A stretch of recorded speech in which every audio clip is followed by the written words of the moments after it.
WDGL HD2. Baton Rouge. This hour brought to you by Spencer Callahan Injury Lawyers. LA 21 12681. Offices in Baton Rouge. Now, The Hunt Palmer Show. Waiting to rise again.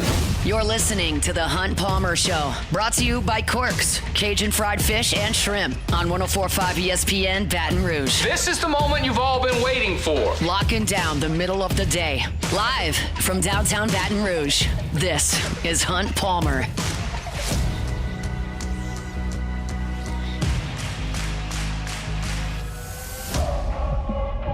Welcome in. Hunt Palmer coming to you from our studio downtown in the capital city on this Football Friday. It means we're brought to you by Corks, Cajun fried fish and shrimp. Hope your work week is in the rearview mirror. If it's not, still working, we'll get you to the finish line here on this Friday. Jacob Beck, Cassie Spazzali back there on the ones and twos. Plenty to do over the next couple of hours. Preston Guy with us in 15 minutes. Get you set up for the NFL weekend at hand. Saints headed up to the Northeast, upstate New York, to take on the Buffalo Bills. And, of course, LSU and Ole Miss. My SEC picks against the spread, some take it or leave it. Final picks for Saints, Bills, and LSU Ole Miss. You get the picture. There's a lot to do. So let's crank it up the way we do every day with our Genesis opening drive. It's time for Hunt's opening drive, presented by Genesis of Baton Rouge. LSU and Ole Miss, Saturday afternoon, just after 2:30 from Vaught-Hemingway Stadium in Oxford, Mississippi. And I have really, really enjoyed this week of diving into this game because I believe it to be very, very fascinating. I think the most fascinating thing about it is its importance, right? LSU came into the season with huge expectations. Ole Miss, not as big as last year, but both teams have gotten off to an undefeated start. And the winner on Saturday has a really, really nice path to the college football playoff. It doesn't mean that the winner is going to get there. It doesn't mean the loser can't. But the winner is looking with some wiggle room at the month of October. And that's a great, great place to be in. And I think for me, as I look at this matchup, we've now got enough on tape, enough on the stat sheets, enough body of work to really start making some generalizations about who teams are. When you beat an FCS team 55-0, I can't really learn anything. When you play two of your games against teams you're much, much better than, it's just hard to really draw from those things because you're bigger, you're faster, you're stronger, and so your fundamentals aren't great. You have a missed assignment. Like, you can make up for things. But now everybody's kind of got enough hay in the barn to where you kind of get a sense to who teams are. And we've talked a lot about the different aspects of this game. We've talked about Ole Miss's quarterbacks and what's the situation if you see the backup in there and you see Trinidad Chambliss. What if you've got to go back to Austin Simmons? We've talked about Lane Kiffin's offense against Blake Baker's defense. We've talked about LSU going on the road to play Clemson and what that's going to mean when they go on the road to play Ole Miss. And there's been a lot of areas on the field that we've focused on. And I haven't talked about this, and this could be a huge, huge, huge piece to the overall puzzle in this game. Last season, Ole Miss was hellacious with its pass rush. I mean, incredible off the edge. And they finished the year with 52 sacks, which was third in the nation last year. I mean, they got after people. And through 4 games, they just have not. They had 3 sacks at Kentucky. Very good. Solid effort. Kentucky stinks at throwing the football, but 3 sacks in a league game, that's getting back there and making an impact. They have not had a sack in the last 2 weeks against Arkansas or Tulane, and they whipped Tulane at the point of attack for a lot of that game. Tulane couldn't run the ball, but they didn't get home and finish those sacks. And now you're facing a passing offense that, while it has not been humming, has the ability to do that. Barryon Brown has had success on that field 1 year ago with Kentucky. We know what Aaron Anderson can be. Trey'Dez Green is coming back, and Garrett Nussmeier is a proven commodity as a passer. But what's the best way to affect Garrett Nussmeier? Well, get back there and move him. He's not very mobile. He moves in the pocket okay, but he doesn't hurt you with his legs. And Ole Miss has not shown the ability to do that thus far. You look at their edges. Suntarian Perkins was a 5-star recruit. LSU's got their 5-star Perkins, who's a terror off the edge. Ole Miss is supposed to have theirs, and Suntarian Perkins had a great year last year. Double-digit sacks last year. He's got none. He's got 3 hurries. He's out there, but he's got no sacks.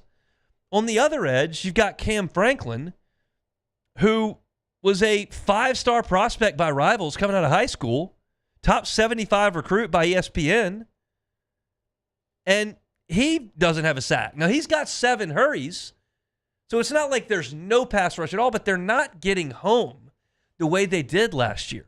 And you look at LSU offensively, you feel good up front about the way that your center is playing now that he's healthy. And then at guard, you've got Thompson, who's a veteran, and you feel like at left guard, you're rotating a little bit, but you're getting pretty solid play. Tackle is where you're weakest. And the Ole Miss edge guys haven't made that sting. Now, it's not to say they don't have the ability. I think I've spelled that out. They do.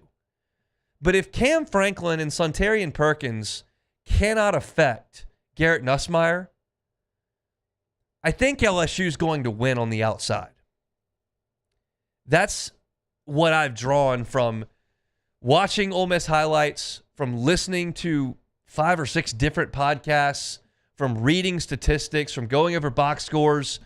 I've been doing this for 5 days, and while it looks like on paper that Ole Miss allows a low completion percentage, which they do, they're 3rd in the country from that perspective, the consensus is that there may be some holes in the back end that haven't necessarily been exposed yet because they haven't seen anything like they're going to see from a resume perspective with LSU's passing game. It doesn't show that on paper, but I think everyone is willing to concede that LSU's passing game very much has the ability to be better than it's been so far.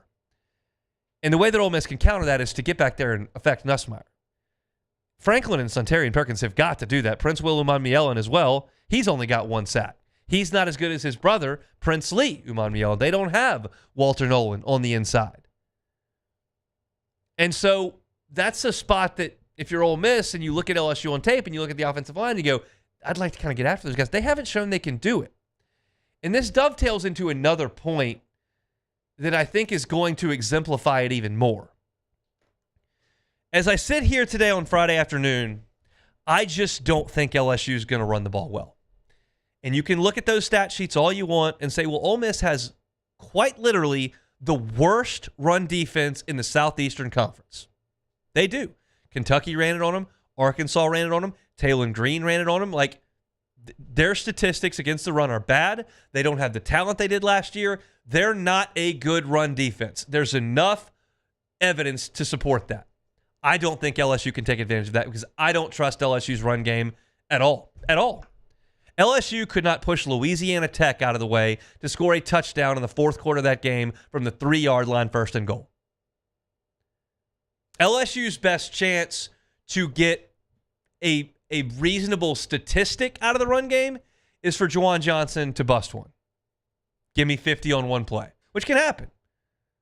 Maybe Harlem Berry gets a stretch play, puts 1 foot in the ground and uses his speed. But down in, down out, if you tell me that LSU is going to carry the football 27 times on Saturday, I think that 22 of them will be pretty marginal gains.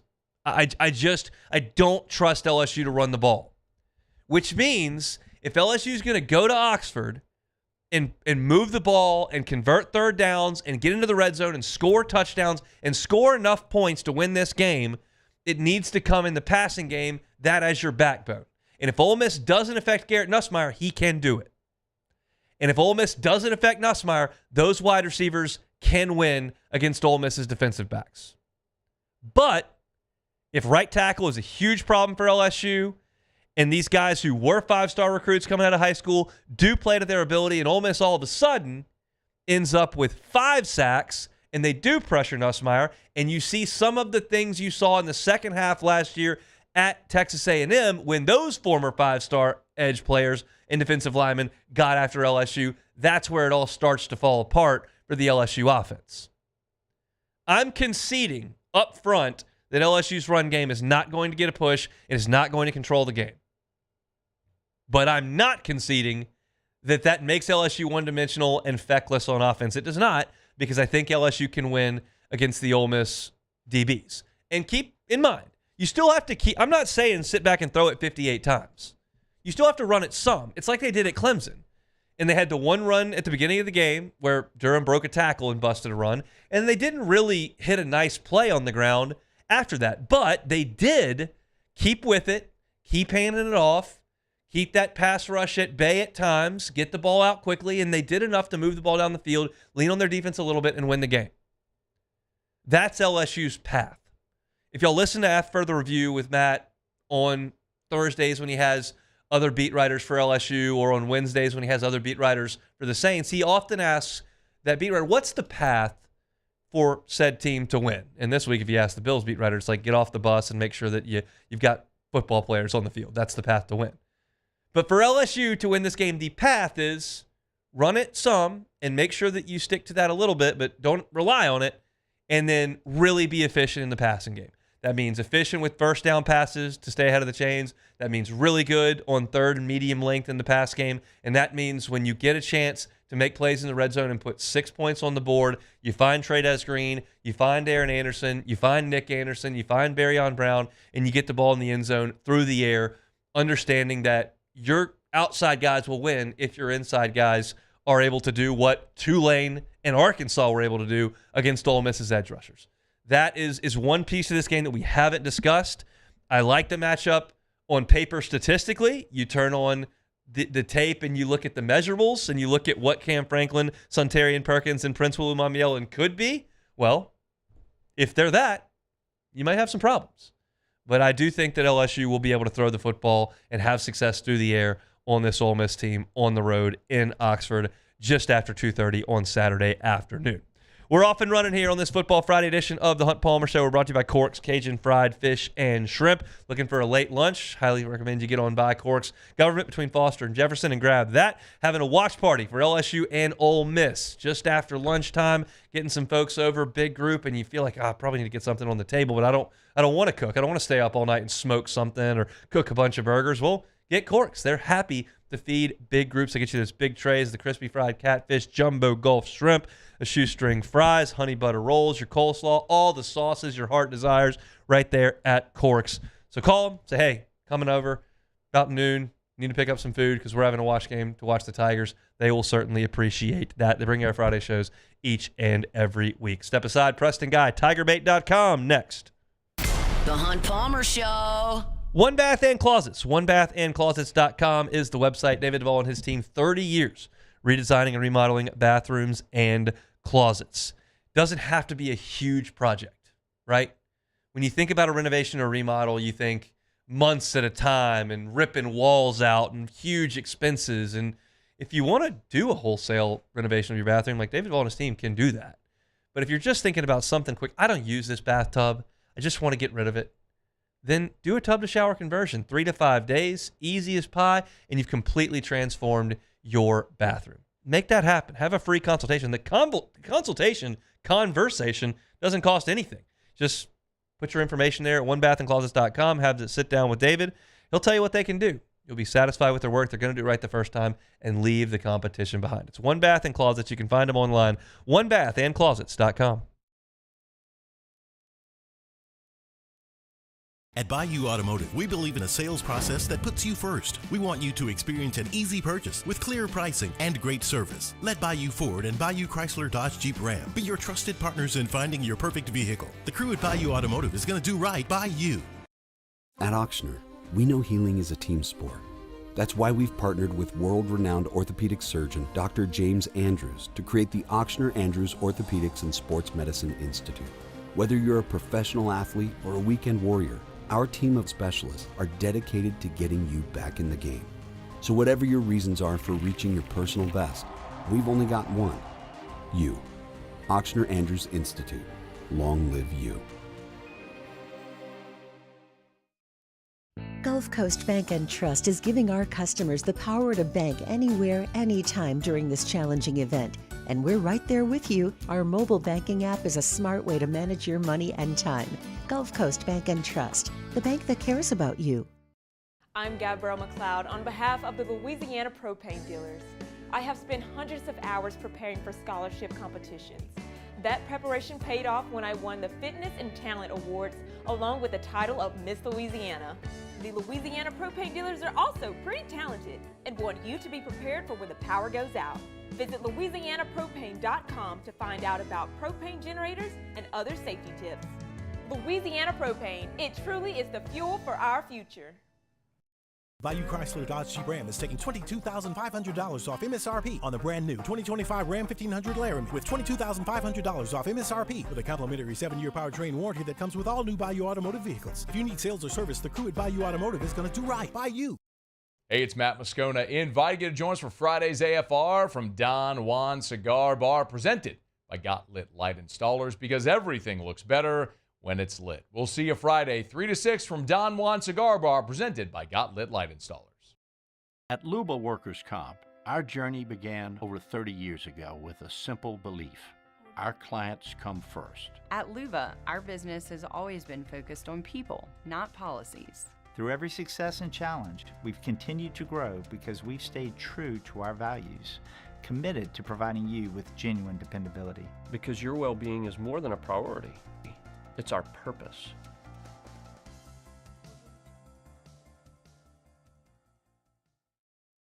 Family owned and community driven. Service Chevrolet Cadillac, a legacy you can trust since 1972.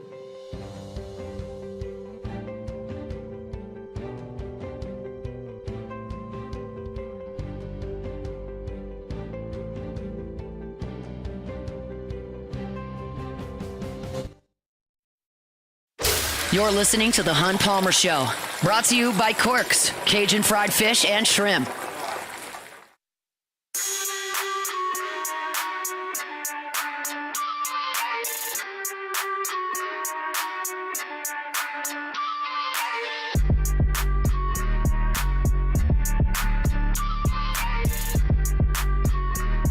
Chugging along here, Friday edition of the Hunt Palmer Show, brought to you by Corks, Cajun fried fish and shrimp. Our pleasure now to welcome into the program Preston Guy from TigerBait.com. He's with us on Fridays talking football. Preston, every once in a while when we're sitting at our desks here at Guarantee, our social media director, Chris Marler, will walk in and put us on the spot with a video for social media.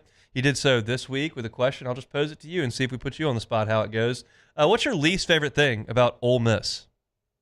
I'm glad you asked me because I watched the whole video, and I've had this answer prepared, as I often do, coincidentally, for all your off-the-cuff questions. It's the fact that they claim 2003 SEC West champions. I saw Eli Manning get put back on his butt against LSU. Yeah. You didn't go to the SEC championship. LSU did, and LSU won the national championship. Yet here we are claiming Mickey Mouse because you tied the division but lost the tiebreaker and had to sit home. We're still claiming that. So that's my least favorite part about Ole Miss. It is it's a tough look to have that on your stadium displayed, and I saw the LSU social media team did take the opportunity to photograph that and send it out with their pictures this morning. So that's a tough look for the old Rebs. All right, LSU and Ole Miss on Saturday afternoon. Let's talk about this one, starting with the LSU offense. Do you feel any better about the offense based on what you saw against Southeastern? Okay, so there's nothing that Southeastern could have done defensively that would have made me think, man, boy, LSU is playing well. But LSU's offense was shooting itself in the foot often against LA Tech and all these, really all three games before that. And Nussmeier came in, we heard about the health, and we heard that he's better, and he had a darn near flawless game. I think he had 5 drops, and he had 6 incompletions. So the fact that your quarterback is back to slinging the ball around and looking that good means that there's no more self-inflicted wounds, right? Because, you saw how open Barry and Brown was, and this is one example we're going to keep on bringing up because it most clearly illustrates what we're trying to talk about, but you saw how wide open he was against LA Tech early in that game, and Nussmeier just misses him by, a whole bullpen out there. My God. Against Southeastern, we saw guys open all the same. We actually did get to see him handle a little bit of pressure, which he shouldn't have, but he did. And he looked great. So that is signs of optimism for me. But I'm not going to sit here and say the offense has turned the corner because they look so good against Southeastern. No, not doing that. How does Caden Durham's availability or lack thereof impact how you feel about the offense on Saturday? Oh, I mean, a good bit. I mean, Caden Durham's a stud. And I have some questions about what comes up after Caden Durham. Is Jawan Johnson, after playing, 3 different positions, going to come into this game and be your starting running back? I mean, he's looked good, but I have some questions and concerns about that. I like what I've seen out of Harlem Berry, but maybe there's something Frank's seeing that the rest of us aren't. Why is Harlem Berry not getting your RB2 carries? Because he's shown a lot of promise, and there's probably some hesitation there about putting a freshman running back in there. And then Caleb Jackson just straight up hasn't given you the quality of reps that you would be hoping for. So, yeah, I'm a little concerned that, and the very nature of Brian Kelly's system, dating back to his Notre Dame days, he likes to use 4 running backs. Well, without Caden Durham, you don't have your magic number of 4.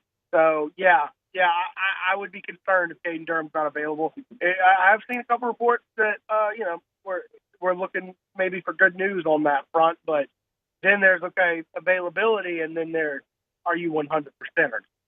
I can promise you won't be 100%. I think they're truly just going to kind of wait and see how things feel around lunchtime tomorrow before they decide just how much they're going to use him, but he will not be 100% if he's out there. When I say to you that Ole Miss has the worst run defense in the SEC, and we talk about how LSU struggled to run the ball and your running back's banged up a little bit, do you think that LSU can have some success on the ground, or how do you kind of handicap that? I would like to say, I wish I could just go out and tell you with a straight face, oh, yeah, that's exactly what the doctor ordered. Give us the worst-ranked SEC rushing offense. However, I will point out that Taylon Green ran for 115 yards on this defense, okay? You're going to be able, the way your offense works, those style of running yards, you're going to be able to get approximately -4 of those, yes, exactly. Okay? So I wouldn't necessarily go out there and say their run defense is just completely soft because they let the quarterback run and fluff those numbers up a good bit. And LSU's not going to be able to use the quarterback running to get those same yards. So I'm not going to come out here and say, oh, well, against running backs, they have the strongest defense in the SEC, because they don't. It's still not great, but a lot of their running yards is simply Taylon Green having tore them up the way he did. Flip it. LSU's defense has been awesome. Lane Kiffin is awesome no matter who his quarterback is, and it feels like Trinidad Chambliss is that answer here. How do you handicap that matchup between Baker, Kiffin, these Rebels, these Tigers? Yeah, look, I mean, Trinidad looked excellent. I told everybody if I was picking between them, I'm going with the hot hand, and I'm playing, Trinidad Chambliss with a tight leash, of course, because you've got Austin Simmons with a little bit more experience. But, I mean, Trinidad hasn't faced a defense like LSU's yet. I would have to give the advantage to LSU's defense, because these guys have played elite players. These guys have played all over the place. And it's a veteran group, a veteran core of players that Blake Baker's going out there rolling out with. So I would give advantage Blake Baker. I have a lot of trouble seeing either Austin Simmons or Trinidad Chambliss hanging more than, say, 4 scores on this defense. Like, if you were to tell me they scored 28, I'd be a little surprised.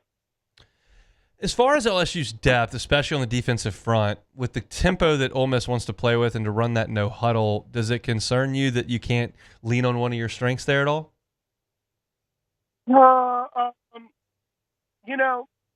I think that ultimately you're still going to be able to swap out, right, throughout the game. And although one drive you're not going to be able to swap out as much, and it does negate that as it is designed to do.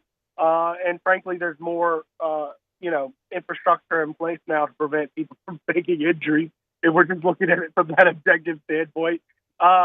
But no, I still think that helps. I'll say what hurts is losing your depth with Gabriel Relaford. Yeah. That's a real shame, because he was a good player. But that is the one position group where I'm like, yeah, they can keep going. They've got, I'm not going to say that any loss is great, but of the position groups that could probably survive losing a stud, because that's what Relaford is, he's a stud, it would be this defensive end group, because, my God, the studs just keep on coming and coming and coming. What's your biggest concern Saturday, and then I'll follow up with your biggest point of confidence? My biggest concern is that offense goes back to looking like it was against LA Tech. They cannot block the run to save their lives, and even against a poor run defense, They're still not running the ball, and then Nussmeier just goes out there and has one of those off days that we've seen him have periodically. It's been mostly good, but a lot of off days as well. If that offense just goes out there and lays an egg, I mean, it would be very frustrating to see you lose a game, something like 17-6 or something like that, just because you simply can't move the ball against a defense that's not good. That would be frustrating and concerning moving into the future as well. As far as your confidence, what's your biggest point of confidence in this game? Well, my biggest point of confidence is, I like I was just saying, I don't think they're going to score 4 times on this defense. I mean, that's going to change my understanding of this team if they're able to go and hang 28 on you. I don't think they will, and I think the offense, I think the self-inflicted wounds that we saw from Nussmeier go down last week, I think that's indicative of him being healthier and looking more like himself. Now, the decision-making, of course, we know what Nussmeier is with that. Sometimes he's going to try to pull a rabbit out of his hat, and it's not. It's not a rabbit. It's something bad, okay? But I do think in terms of his health and arm talent, he's back, and that gives me hope that they can hang in the mid-20s. I'm seeing something like 23-17. That's kind of what I'm feeling. That'd be a pretty impressive effort by the defense, I think, to hold this offensive coordinator and what he generally does to 17 points on the road. And at that point, I would feel like heading into the bye week that LSU's got as good a defense as anybody in the country. Are you concerned at all, this will be the last one, about Florida and Clemson and how they have played and what that may mean for Saturday? Oh, yeah. I mean, these are stock-down games. And more so than – I know you're asking from the vantage point of, am I concerned about how good of a team LSU is? Here's what really concerns me is, okay, well, if Clemson was going to go out and go 11-1 and win the ACC, there's a very realistic possibility that a 9-3 LSU punches its ticket into the playoffs because, well, you beat the ACC champion. Yeah, you had a brutal SEC slate, but look what you did out of conference. Well, that's gone, and it's never coming back. Like it's done. They're 1-3. So more so than is the team not as good as I was thinking. Yes, there's a little bit of that, but more so, you have to win 10 football games. And look, there's 7 teams left on your schedule that couldn't beat you. They're good enough to beat you. So to sit there and say of those tough games, you got to go 5-2, but that's exactly what you have because you lost basically the extra mulligan you had in your pocket by those teams struggling. That's more so my overarching view on that. I think that's perfectly fair. Post-game's not at midnight now this week because it's 2:30 kickoff. Tell everybody where they can find you. Yeah, I'm excited. Look, being in the media, I selfishly do not mind a 2:30 kickoff, particularly on those road games. We'll be kicking it off. We'll probably be within an hour of the game ending going live on the Tiger Bait YouTube channel. Y'all can go follow us there, Tiger Bait. Or we also broadcast on our Facebook channel. And if all else fails, go on our website, tigerbait.com, and we post all of our content there. Appreciate you. Have a great weekend. We'll talk next week. Talk to you soon, Hunt. He's Preston Guy, tigerbait.com. And this is kind of in line with that conversation I just had with Preston. In terms of Nussmeier's health, he's doing really well this week. I had a conversation today. The general sense is that the Louisiana Tech week post-Clemson was the worst week for him. And he probably pushed it a little bit too far, and I think he saw it. So he's now 2 weeks now, basically 3 weeks beyond that. I don't think it is a factor at all in the game on Saturday. This is the guy who said sit out last week. I do believe what I told you last week where Brian Kelly kind of alluded to the injury. That alluding to the injury to me suggested it was likely in the past. He feels better. He's a young guy. His body heals very quickly. He pushed it a little bit before the Tech game and probably shouldn't have. And it quite frankly very much showed. He was, with understanding that that it was an injury that was causing it, he was terrible in that game. I don't have another way to say it. And a lot of that was because he just couldn't throw the ball properly because he didn't feel well. We're 2.5 weeks beyond that. He feels very good. So tomorrow they'll lean on him to throw the football, and I think he'll do it very well. If I had to put a nickel down. So we'll talk about LSU and Ole Miss continuously as we move forward in this Football Friday edition of the Hunt Palmer Show. I did a live read for One Bath and Closets there recently in the last segment, and I want to go back and touch on one more thing because my guy David Duvall just reached out, and since I've already done the read, I'm going to help him out with this.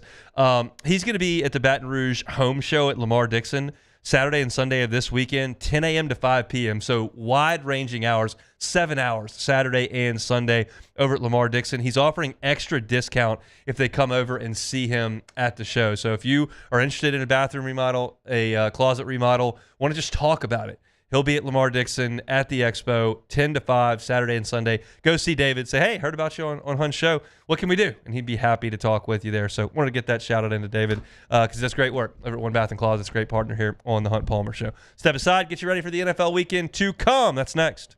The Hunt Palmer Show.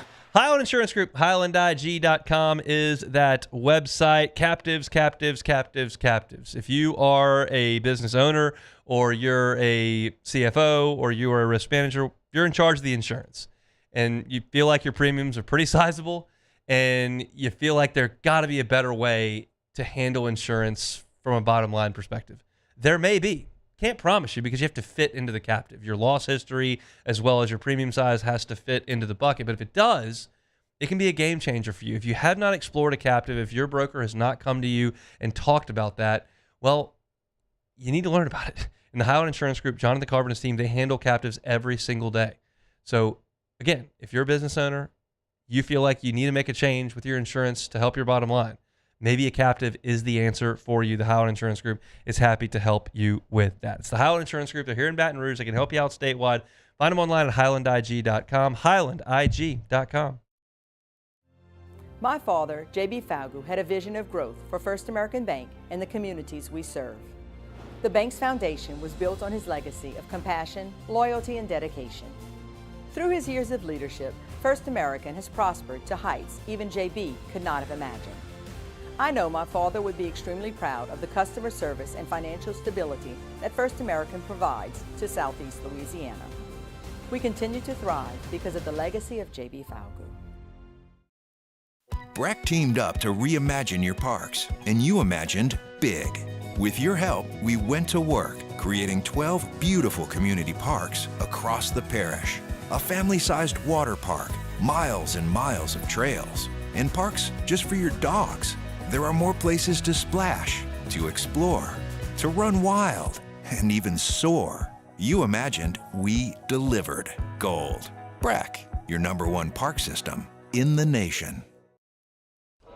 These ice cubes could have been a thankless bed for an all-you-can-eat salad bar. But instead, they cradle and cool the crisp, refreshing Dos Equis. Nicely done, ice cubes. 104.5 ESPN Baton Rouge and First American Bank and Trust bring you the Heart of the Game Award, recognizing student athletes who deliver when it counts. Nominate your game day standout at 1045ESPN.com by the 21st. We'll choose 5 male and 5 female finalists, and then it's up to the fans to vote for the winners. Each winner gets a $250 gift card, a custom award, and the spotlight they've earned. Presented by First American Bank and Trust, a banking tradition since 1910. Men, age is just a number. Don't let it dictate how you feel. Goodwood Men's Sexual Wellness has anti-aging services that can help you look and feel your best. Visit yourgoodwood.com and discover a renewed sense of vitality. We typically think of stress as being bad for us. At Our Lady of the Lake and LSU, we are researching how certain types of stress, such as exercise, can be good for our immune health. By studying people under extreme stress, such as athletes, astronauts, service members, and first responders, we're learning how to improve the immune health of everyone. That's the power of research. That's the impact of champions. Together, we roar. At Luba Workers' Comp, our journey began over 30 years ago with a simple belief. Our clients come first. At Luba, our business has always been focused on people, not policies. Through every success and challenge, we've continued to grow because we've stayed true to our values, committed to providing you with genuine dependability. Because your well-being is more than a priority. It's our purpose. This is the Hunt Palmer Show, brought to you by Quirks, Cajun fried fish and shrimp.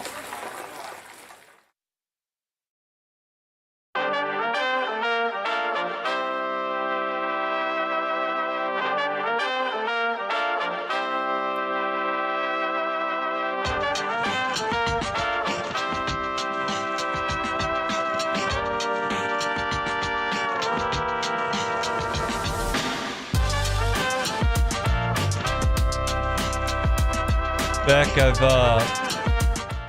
I've got a buddy at the Ryder Cup. Yeah? Well, kind of.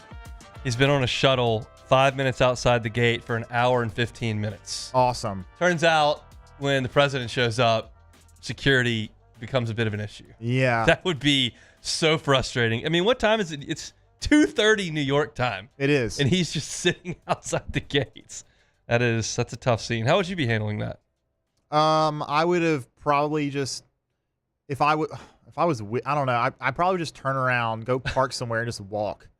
I mean, if you could, I don't know, I'd walk a mile. I mean, I'm not gonna sit there for an hour and a half. I don't know that I've been to a game because Trump's the only president that's gone to these games. I know he went to LSU Bama 19. Yep, I was there for that game. I don't think I've been to a game that the president's been to. I've never been to a Super Bowl, so I've never seen quite that level of lockdown. I don't remember it being anything crazy for the Bama game, but maybe it's because he showed up late, or like sometimes I wonder if they don't maybe announce. I mean, they obviously had already announced he was going to be here, so the security was going to be. That was probably strong, a cool scene on the golf course, even though the U.S. was getting boat raced this morning when Air Force One flew over the top of the Ryder Cup. Kind of a cool thing. Ryder Cup hasn't gone very well for the Stars and Stripes very thus far, unwell, huh? But the afternoon waves are going okay. There's a little bit of red on the board right now, so need to keep it that way for the duration of the afternoon. All right, NFL weekend to come. Let's get it cooking.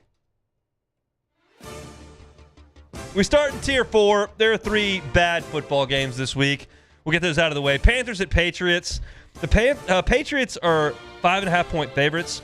That's the largest point spread in favor of the Patriots since 2022 when they were 8.5-point favorites over the Bears. They ended up losing that game 33-14. Feels like we're a very, very long way away from the Belichick Brady dynasty there in New England. Chargers and Giants, I think this is a non-competitive game, but there is some Ole Miss LSU storyline. Jackson Dart making his debut, of course, for the Giants. For the Chargers, Dante Jackson leads the NFL in yards per coverage snap allowed. So Dante still doing a good job in the National Football League. He'll face an Ole Miss quarterback coming up on Sunday. Titans at Texans, division showdown, winless teams, bad offenses. The Texans have not cracked 20 points yet. The Titans are averaging 17 points per game. Really low over-under here, 38.5. Also, Texans coach Brian Callahan is 3-17 against the spread. That is the worst ever in the Super Bowl era. When you consider the fact that they're not favored very often, that's even worse. Not only are you not winning, you're not covering either. Poor stuff there in Nashville. That game will be in Houston. All right, moving up to tier number 3. Commanders are at the Falcons. Jaden Daniels ruled out today. Atlanta lost 30-0 to the Panthers last week. Washington -5 even without Jaden Daniels. So we'll see if the Commanders can go down to Atlanta and get a win. The Jags are at the 49ers, flying across the country. Brian Thomas Jr. dropping the football, 3 drops thus far. Interesting nugget here for Christian McCaffrey. Could become the second player ever to start a season with 4 consecutive games with 50 rushing yards and 50 receiving yards if he does it on Sunday. Bears out in Vegas to play the Raiders. Caleb Williams, 18 touchdowns against 2 interceptions in his last 14 starts. He's not playing as well as Jaden has, and they're under the radar there in Chicago because, well, they were bad last year and they got off to a bad start this year. But he's playing a little bit better under Ben Johnson, and then, of course, the end of last year. And the last one in Tier 3, there's some storylines here, but I don't think the Cowboys are any good. Packers at the Cowboys in Dallas. It's the Micah Parsons Bowl. Oh, by the way, he co-leads the NFL with 14 pressures thus far. Still a pretty good player. The Packers' issue is they're down 2 starting offensive linemen. That made life really, really difficult on Jordan Love last week. He was pressured significantly, and Josh Jacobs couldn't get going at all. They're going to be down those 2 offensive linemen again this week, so the Packers really struggling up front with their help. Let's move to Tier 2. Got 2 games in Tier 2, and then 3 in Tier 1. But in Tier 2, the Vikings are at the Steelers. Vikings allow 141 passing yards per game. Stingy on defense for the Purple People Eaters. The Steelers 24th in the SEC in passing. The Steelers 18-12 outright as an underdog under Mike Tomlin. That, to me, is a really impressive stat. They're an underdog at home on Sunday. The Browns are at the Lions. This is fascinating because of the matchup, offense versus defense. The Browns are that defense. They lead the NFL, allowing just 204 yards per game. The Lions second in the NFL in scoring. Fascinating to see who comes out on the upper hand of this one. Amon-Ra St. Brown, how about this for a local angle? He has 450 catches in his 69 career games. Only 2 wide receivers with more through his first 70 games. Justin Jefferson, LSU Tiger.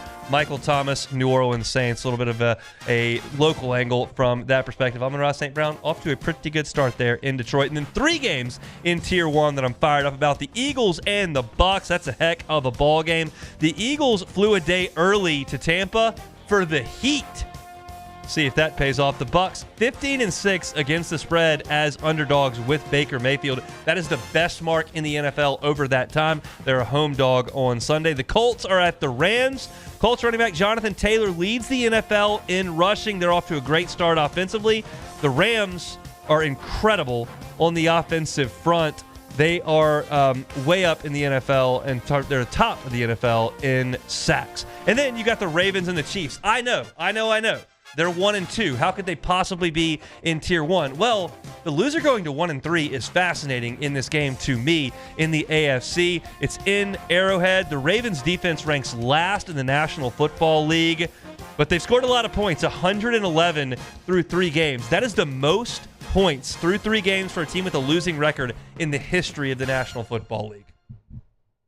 Perfect again, Hunt. Right 2 on the weeks in a money. row. Unbelievable stuff. Unbelievably incredible professional performance by you, Hunt. We usually don't have 3 Tier 1s. Eagles at Bucks, Colts at Rams. I would have never thought Colts at Rams would be a Tier 1, but the Colts have gotten such a good start, and the Rams are really good defensively. Stafford's keeping it together one way or another. Yep. And then Ravens Chiefs. I know that 1 and 2 shouldn't be in Tier 1, but those two are bitter rivals with legendary Hall of Fame quarterbacks, and they don't need to be 1 and 3. Do you know how many teams have won the Super Bowl after starting 1 and 3, Hunt? I don't. 0. Well, I'll tell you this. As we sit here on September the 26th, the Chiefs ain't winning the Super Bowl. No. They're not. I think this is the first step for the Chiefs dynasty to end right now this season. I think they're on their way to this dynasty ending. Well, you figure, if I gave you, so this is the 25 season. Do you think Andy Reid coaches the Chiefs in game 1 of the 27 season? It would be the rest of this year and 1 more. I don't. I don't think so. It's enticing to come back from Mahomes, and they do have a really good defense. Yeah. And you can always add some playmakers around him. And I'm not suggesting the Chiefs are going 5-12 here, but I think they're going 9-8. Yeah, it's very possible. Why would I think Andy the Chargers are better than the Chiefs. They already beat them. Yeah. The Broncos have a better roster than the Chiefs. They don't have a better quarterback. They have a better roster. I just don't buy the Chiefs. I'm still not quitting the Ravens. I know their defense is just abysmal, but Lamar is so good, and Henry's still very good, and I think they'll get better on defense. They got some players on defense, Kyle Hamilton, and I can't quit the Ravens just yet. I'm pretty much quitting the Chiefs. Yeah, I think I am too. A few interesting games I'll be looking at. The Colts are 3-0. They're playing the Rams. When is the other shoe going to drop for the Colts? If it has to, right? Eventually, you got Daniel Jones. Danny Dimes, baby. Daniel Jones is playing really good football. He's not lighting the other teams up, but he's playing really good, solid, football. And if they get, I don't know when I know the last time they started 3-0 was 2009. That was a good season for the Colts. But this is that's got to be probably the most surprising team, at least in terms of a positive performance, most surprising thing. And then, let's see what Jackson Dart does for the Giants against a good Chargers defense. Obviously, the Saints will be getting the Giants next week, so that'll be interesting. All due respect to Team Hester, I don't care how Dart does on Sunday. I hope his Saturday sucks. Well, yeah. That's about as blunt as I can be. Over-under on points for the Lions against the Browns in Detroit, 27.5.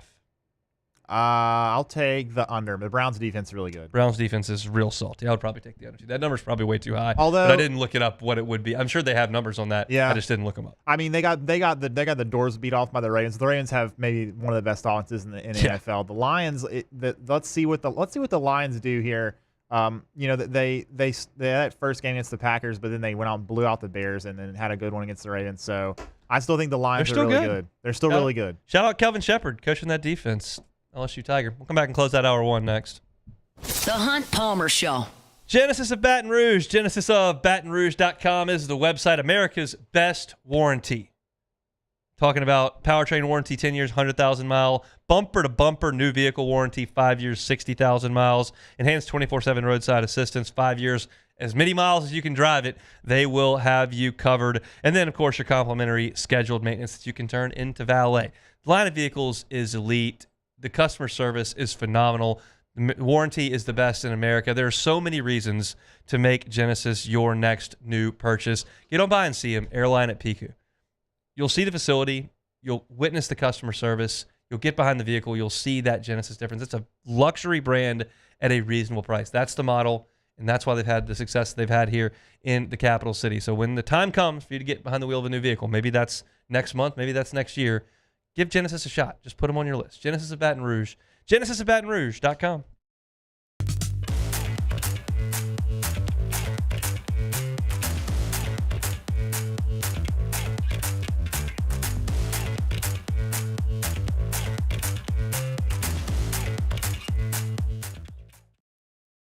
When it comes to pipe fabrication, time is money. And at River Parish Contractors, we make every second count. Our 36,000 square foot shop is ready to take on your projects right now. With experienced welders, precise fittings, and fast turnarounds you can trust. Whether it's a single custom spool or a full-scale run, we have the capacity and the skill to keep your job on schedule.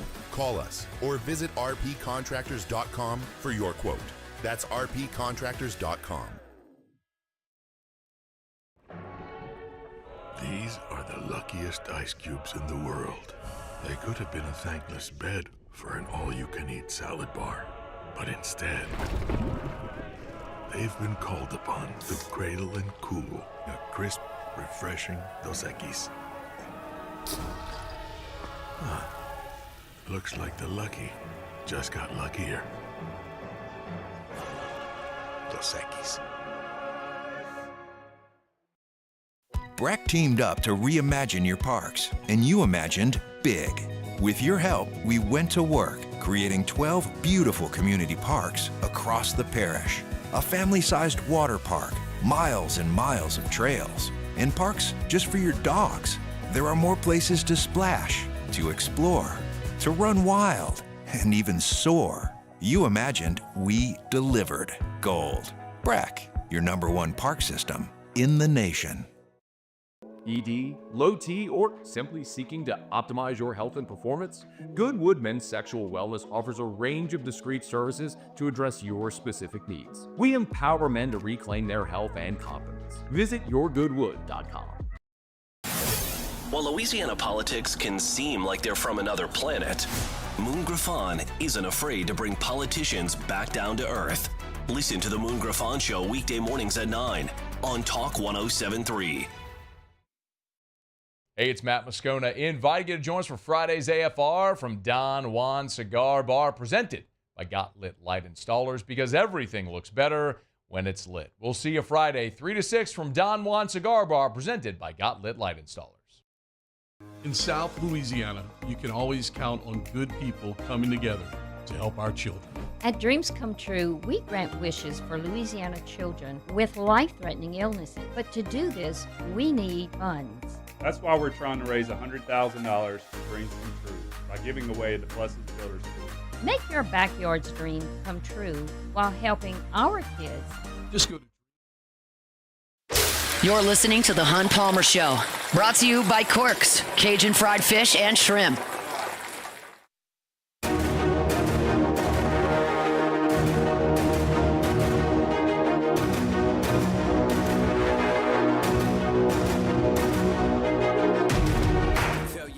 Friday shows brought to you by Corks, Cajun fried fish and shrimp. Hope your work week has been a good one, and I hope it's in the rearview mirror. But we'll get you to the finish line here on 104.5 ESPN Baton Rouge. Let's talk Saints and Bills here. It's a tall order. The spread's 15.5. Spencer Rattler hopefully going to avoid some dubious company, but we don't feel like that's going to happen. He loses this game, he'll become 0-10 as a starter. He'll join some company with folks like Zach Mettenberger, who have started their career with 10 straight losses as a starter. And that's a tough scene, but it's not really Spencer Rattler's fault. He hasn't been great, but he hasn't been bad. They've just fell so far behind last week, and that had nothing to do with Spencer Rattler. You're talking about a punt back for a touchdown, a blocked punt, settling for a field goal and missing it. None of that stuff is Spencer Rattler's fault, and yet it happened, and the team got in such a big hole that it was insurmountable. And now you're facing one of the best teams in the NFL. These Bills are so good. They've gone 8 straight games without a turnover, including the playoffs. That's tied with the 2024 Chiefs for the longest streak with 0 turnovers since 1933, which is just remarkable. They do such a good job offensively because Josh Allen is so dynamic and such a great decision maker and so accurate with the ball, which was the knock against him in college, and now he's flipped that on its head. I would feel a little bit better if Chase Young played at all, but he's been ruled out again. And that might be the best player on your defense. And if you're going to struggle in the back end, which they have, Kool-Aid McKinstry has struggled, Alontae Taylor has struggled. Those guys in coverage have not been very good. It's been an extremely rough go for Isaac Yiadom in coverage as well. And those guys are going to have to run with some talented Bills receivers, including Keon Coleman, who has a quarterback that doesn't need a lot of room to operate. And so I don't like that matchup at all. At least you'd have a chance if you could put Granderson on one end and Young on the other end and go try to affect him. But you don't have Young, so you have to take that away. If you're the Saints, you kind of have to pick your poison.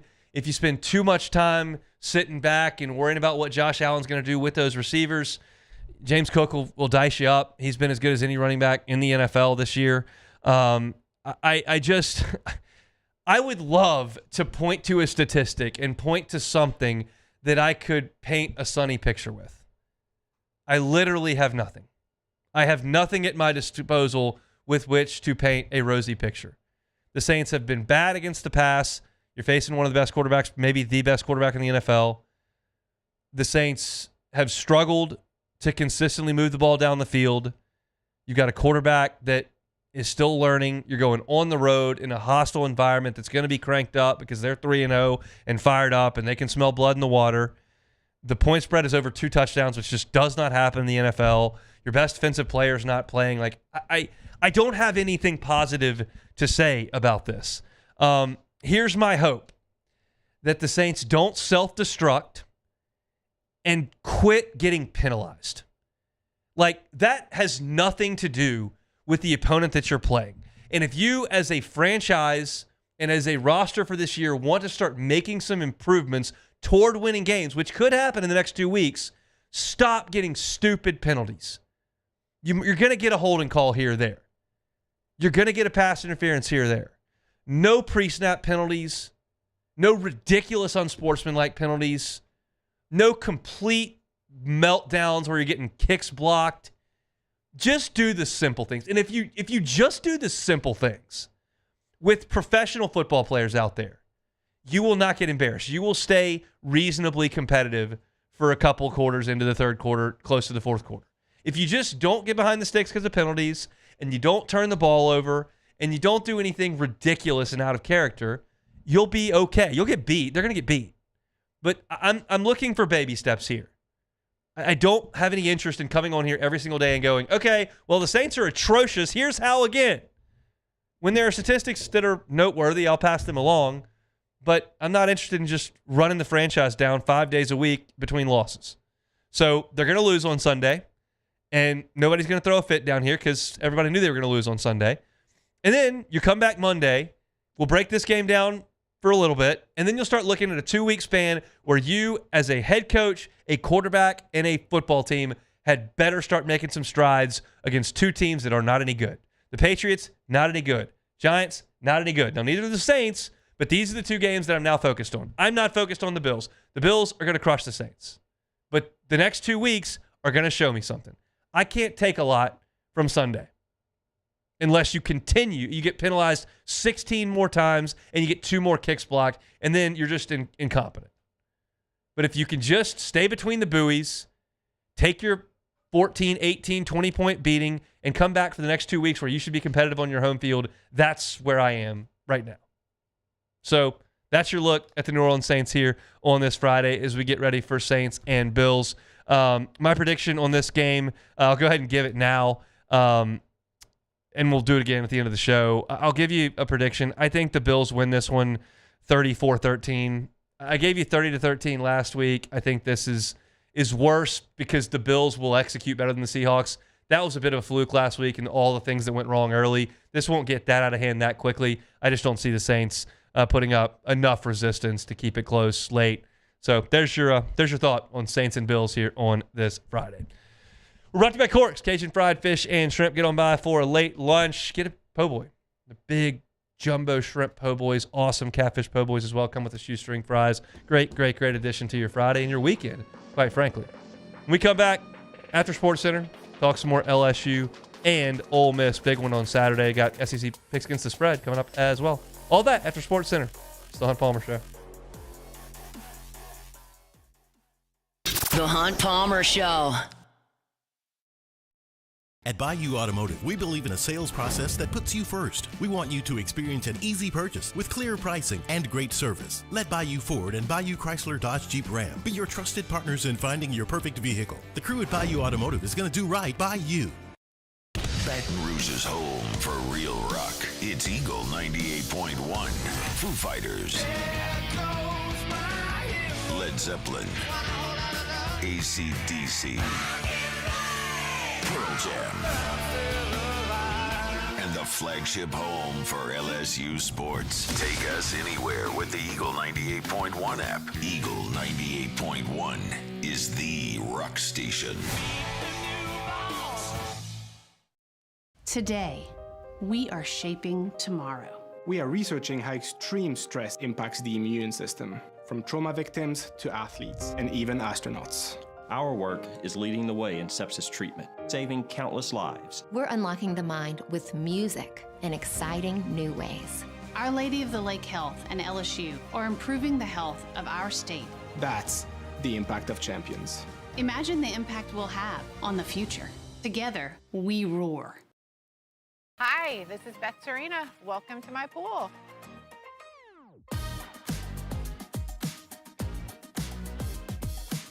The first time I saw this beautiful pool, it exceeded every expectation that I had. They were able to get everything we wanted in this pool. It is a beautiful pool. We live out here, we eat out here, we watch TV out here. This is like our living room outside. We love this pool and everything about it. When we decided to build our pool, we called a great friend who is one of the best pool builders in the country in North Louisiana, and we said, who would you choose to build a pool in Baton Rouge? And without a hesitation, he told us Russell Pools. He said their history, tradition of great builds, great pools was unmatched. So of course, who did we call? Russell Pools. The advice I would give to anyone looking to build a pool is first call Russell Pools. They'll do an incredible job. It'll be incredibly organized. It'll be time efficient. And you will have your pool in no time.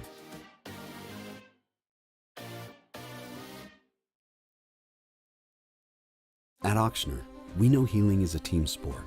That's why we've partnered with world-renowned orthopedic surgeon Dr. James Andrews to create the Auctioner Andrews Orthopedics and Sports Medicine Institute.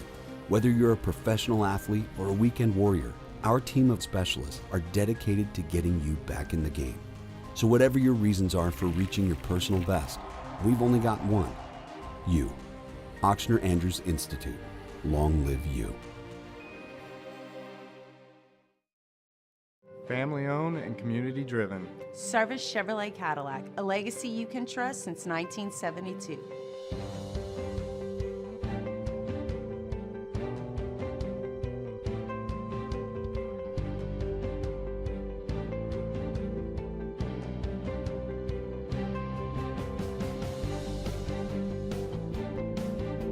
Service Chevrolet Cadillac, our family serving your family. For over 50 years. At Luba Workers' Comp, our journey began over 30 years ago with a simple belief: our clients come first. At Luba, our business has always been focused on people, not policies. Through every success and challenge, we've continued to grow because we've stayed true to our values, committed to providing you with genuine dependability. Because your well-being is more than a priority. It's our purpose.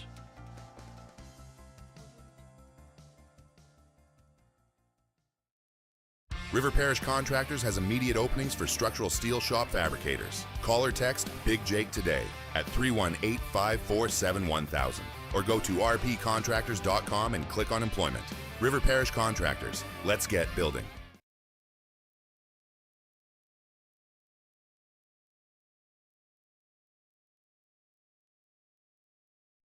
Is Sports Center. I'm Nick DeLuca. Ryder Cup getting going at Bethpage Black. Europe up 3-1 after the early matches. In progress, Sepp Straka and John Rahm 2 up on Scheffler and Spawn. Bryson DeChambeau and Ben Griffin 1 up on Rose and Fleetwood, both through 8. Justin Thomas and Cameron Young 2 up through 7. Rory McIlroy and Shane Lowry 1 up through 6. Major League Baseball postseason around the corner. The Cubs locked into a wild card spot will be playing the Padres, trying to close out home field, taking on the Cardinals this afternoon. Lead at 1-0 in the fourth. Nico Horner with a solo homer, his 7th of the season. Good start by Colin Ray, 4 strikeouts through 3 scoreless innings. In the NFL, the Commanders will be shorthanded on Sunday against the Falcons, ruling out quarterback Jaden Daniels for a second straight week with a knee sprain, and star wide receiver Terry McLaurin is out with a quad injury. Marcus Mariota will make a second straight start for Washington, led them to a win Sunday against the Raiders. Falcons now -2.5 on ESPN Bet. Hey, it's your resident Super Bowl champ, Chris Candy, coming up Monday from the NFL to college football and, of course, Major League Baseball. I'll recap it all in my Upon Further Review at 7 a.m. Eastern. It's Unsportsmanlike, weekday mornings at 6, right here on ESPN Radio, ESPN2, and ESPNU.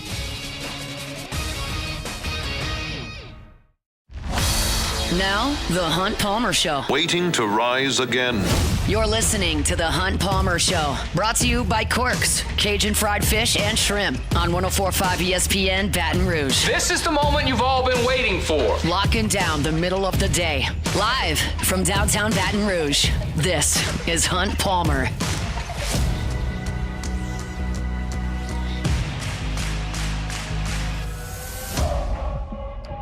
Hour 2, Football Friday edition of the Hunt Palmer Show, brought to you by Corks, Cajun fried fish and shrimp. Going to talk some LSU Ole Miss.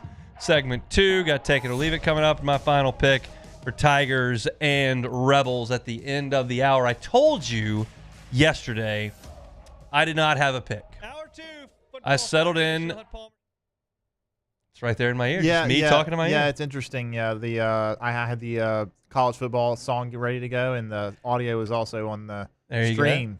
But I said yesterday that I did not have a pick yet in the second hour. I settled on my pick at about 11 o'clock this morning. So I will give you that at the end of the show. I've really wrestled with it, and I'll give you all the reasons why I feel the way I do at the end of the show. But we'll get to that when we get there. We look at my SEC picks against the spread for the year. And the record is bad, 16-25. But here's the deal. 2-9 week 2. Other than that, 6-5, 4-6, 4-5. That's a record of 14-16. That's right there on par. It's just one bad week. Yeah. So we don't abandon the process. We stick to the process. Incorrect and decision. We know that ultimately we come out on the other end because of the intelligence level and the expertise that I bring to the show each and every day. Poor decision making. Great decision making. Here it comes. SEC picks against the number. Getting you ready for Saturday. It all starts at 11 o'clock on ABC. Notre Dame, the Fighting Irish, headed to Fayetteville to play the Hogs, who are catching 4.5. Now, Arkansas has moved the ball and scored points. Against Ole Miss, they lost. They had 526 yards of offense and scored 35 points.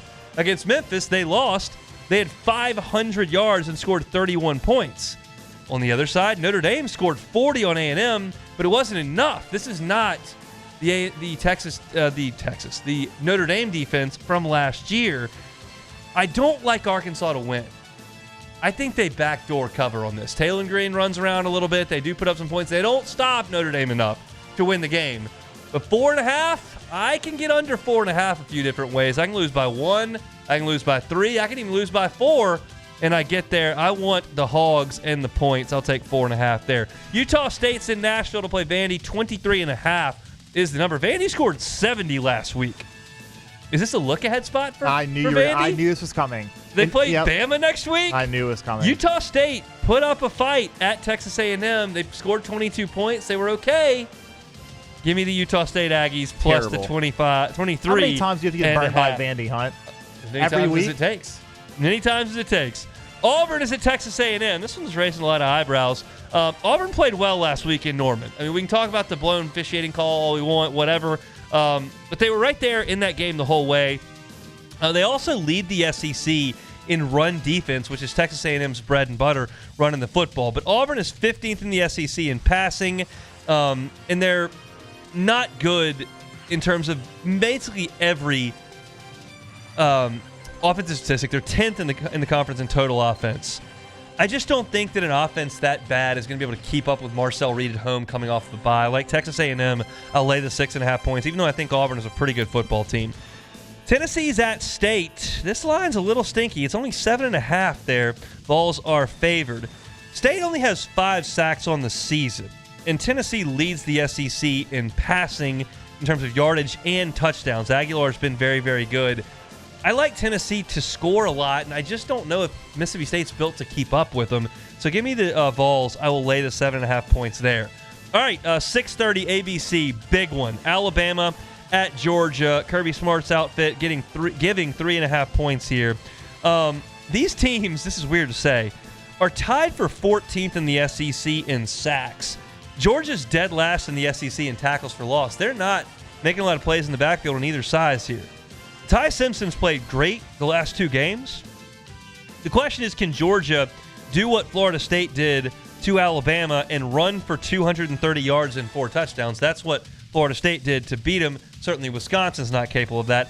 I don't think that Georgia can, because Castellanos ran for 78 yards in that game for Florida State, and Gunnar Stockton is not going to do that.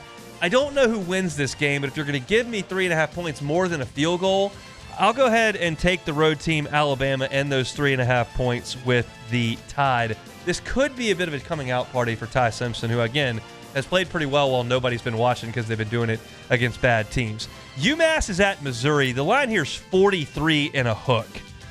UMass is 0-3. They lost 42-10 to Temple. They lost to Bryant 27-26, and then Iowa got after them 47-7. If you translate Iowa points to real points, that's like 97 points. So Missouri's a great bully. I'll lay the 43 points. They'll probably win 70-3, and that'll be a winner. Missouri has probably the worst non-conference I've seen of all time. And they bully teams. They're very, very good at that. So give me Missouri minus the 43.5. Kentucky's at South Carolina. Here was my chore today when handicapping this game. What is Kentucky good at? Total offense. These are SEC ranked, 16-team league. Total offense, 13th. Scoring offense, 12th. Passing offense, 16th. Rushing offense, 6th. That's okay. That's decent. Scoring defense, 13th. Rushing defense, 11th. Total defense, 16th. Passing defense, 15th. The moral of this story is Kentucky isn't good at anything. South Carolina is at home. They've got Lenora Sellers. They're probably in a cranky mood. I'm going to lay the 5.5 with the logic that Kentucky's atrocious. Maybe that's good analysis. Maybe it's not, but it's all that I have for you. You've bet against Kentucky a few times. That hasn't worked either. I bet against them against Toledo, and the Golden Flashes got it home. Yeah. So there's my picks against the number. You got Arkansas plus 4.5 at home. Utah State plus 23.5 at Vandy. The Texas A&M Aggies minus 6.5, so I've got both sets of Aggies there. Tennessee laying 7.5 at State. Alabama catching 3.5 at Georgia. Missouri minus 43.5 against UMass. And then you've got South Carolina minus 5.5. Yeah. I don't know.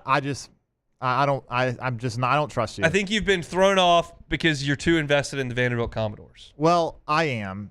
I will say that, but I still just don't trust you at all, and I feel okay. Well, how is that? Why? But, well, I mean, I don't know. I'm a brilliant mind. I'm one of the foremost authorities on all things SEC football. You have not.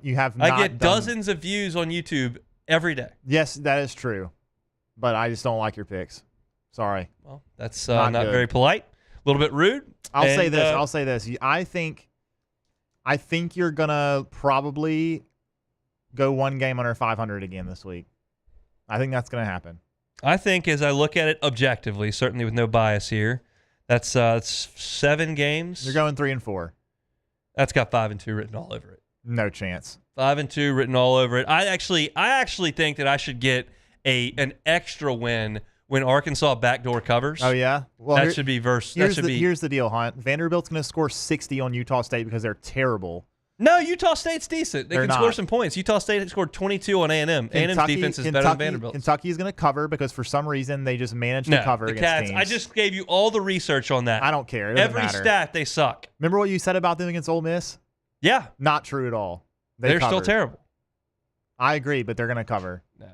And Mississippi, Lenoris, Coach Beamer Bowl. Mississippi State at home getting 7.5 points. Home dogs. I like home dogs. I'd probably take the Bulldogs. They got a bad team. We'll see. Aguilar throwing it all over the place. Coach Heupel, fast-paced offense. That's true. I like Alabama as well. I mean, sorry, Georgia. I like Georgia. No, I don't like Alabama. Georgia at home. I got the Crimson Tide and 3.5. Georgia's going to win that game, and they're going to win it by more than 3 points. Stockton. They're going to win. Georgia's good. They are very good. You have them. Where do you have them on your power rankings? 1. Yes, and you're betting against them. No, I'm betting against them in terms of covering. 3 points, Hunt. And a half. Give me the half. Okay, they're winning by more than a field goal. 16-25 on the season, and we'll talk about a real comeback here with the week that is. Even if you go 5-2, I'm actually going to get to watch all these games because I'll be at the sports book. Oh yeah, I'm always doing stuff. So you're going to be watching the Ryder Cup, man. I mean, yes, I will be. But how many TVs do I have? You need to have a bunch. I mean, I'll have the Ryder Cup if they don't have it. If I can't convince the sportsbook guy to put the Ryder Cup on TV, which is probably going to happen, I'll have it on the laptop. Yeah, that's all right. Even if you go 5-2, that still puts you at Shreveport. Sammy Burns. Let's see how this goes. Oh, Fire right down the middle. They're 2 down. He and Cantley are 2 down. That's a good shot. Bad part of the green. That's not doing anything. Okay. Yeah. I don't know if Sam was the right pick there, but we will hear what Brian Kelly had to say. I think there's an interesting nugget about his coaching style that he laid on us yesterday. So we'll talk about that next. The Hunt Palmer Show. Swing Easy Golf Club. SwingEasyGCBR.com. What in the heck is Swing Easy Golf Club? Well, it's brand new, so it's okay that you have not heard of it or have not been. I highly invite you to go and buy it. It is the weekend. You want to hit some golf shots, but you don't have 4.5 hours to play around. Well, you can play around at Swing Easy Golf Club in like an hour at one of the great courses in the world on their awesome simulators. You want to play Bethpage back where the Ryder Cup is while you watch the Ryder Cup on TV and drink a couple of cold beers? You can do that at Swing Easy Golf Club. You want to play Pebble Beach or Cypress Point? You can do that at Swing Easy Golf Club. Bring your friends. Put the games on TV, put the Ryder Cup on TV, hang out, hit some golf shots in the air conditioning. It's an awesome place to hang out. You can be a scratch golfer. You can be a beginner golfer. And you can still have some fun over at Swing Easy Golf Club. The weekend is here. Get off of work. Go over to Segan at Perkins. Walk on into Swing Easy Golf Club. Crack open a cold beer and enjoy your weekend at Swing Easy Golf Club. They're online at swingeasygcbr.com. Swingeasygcbr.com. Hey, it's Matt Moscona inviting you to join us for Friday's AFR from Don Juan Cigar Bar, presented by Got Lit Light Installers, because everything looks better when it's lit. We'll see you Friday, 3 to 6 from Don Juan Cigar Bar, presented by Got Lit Light Installers. Businesses like yours are the soul of our community. You deserve someone who'll deliver the internet services you deserve. That's why local businesses rely on Rev Business, 90 years of building connections. Visit us at letsrev.biz. Flight by Yingling is raising the bar by crafting the next generation of light beer.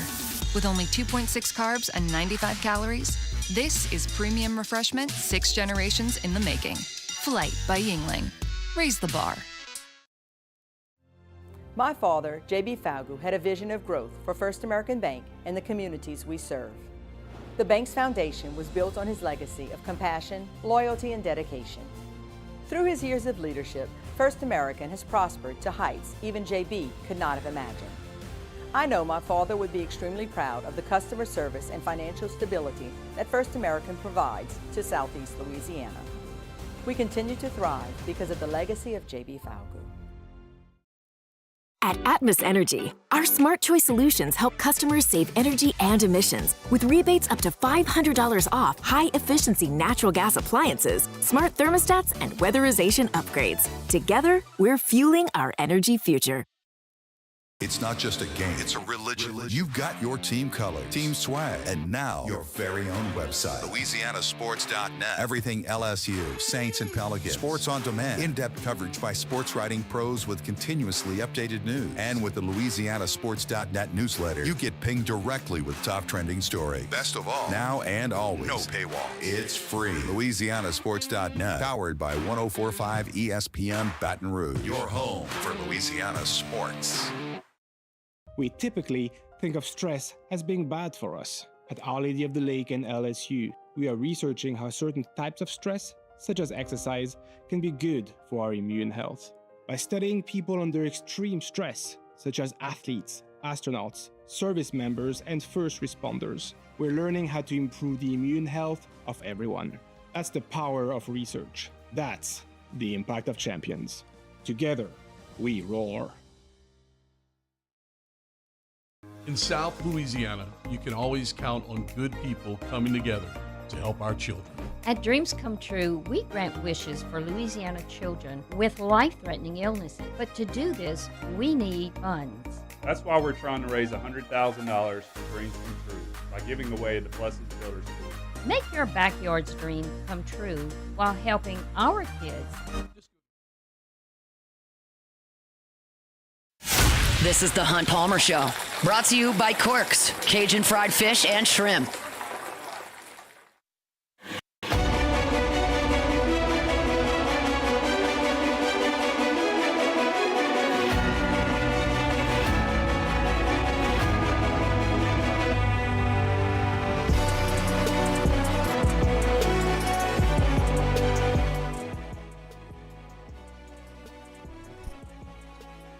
Got some take it or leave it here coming in 15 minutes. My final pick for LSU and Ole Miss at the end of the show today. Appreciate you hanging out with us on a nice Friday in the capital city. If you're here in South Louisiana, temps in the mid-80s, which is a nice little refreshing change of pace. The rain from this week is gone, and it's kind of nice out there, so hopefully you'll enjoy your weekend. I know a big part of that is going to be the Tigers and Ole Miss. You know, there are a lot of folks around the college football world who are not big fans of Brian Kelly. And I was one of those when he was at Ole Miss. It had a little bit to do with Brian Kelly's demeanor. It had more to do with the logo on his shirt. I'm not a big Notre Dame guy. So anybody that's coaching them, I'm probably not going to be a huge fan of. But a lot of folks don't like Brian Kelly, and that's fine. But you may have preconceived notions about what he is and what he isn't. And you feel like a lot of coaches late in their career, and Brian Kelly has a lot more coaching in his rearview mirror than he does in front of him, can kind of have their way, and their way is the highway or the highway, and that's the way they're going to run the program. And one of the things that I've noticed about Brian Kelly in now 3+ years as the head coach in Baton Rouge is that he is not afraid to suggest that he did something wrong, he can go a different way, or he can adjust the way that he's coaching things based on changes in the landscape of the sport, one, and then on his team and in a game, too. And I think that something he said this week lends itself to that. I'll give you some examples. Like I've talked about this a little bit, but like he hired a defensive staff when he got here, and it was a failure. I don't know how else you could put what they put on the field in 2023 other than a failure.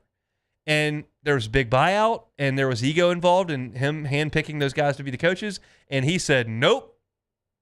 And to further that point, a year prior to that, he cut bait with Brian Polian and set sail with Frank Wilson in terms of roster management. Like he made changes in his staff because he knew things were going the wrong way. And then you look at him standing up and saying on the record to the media, like, we are not going to be in the business of buying players.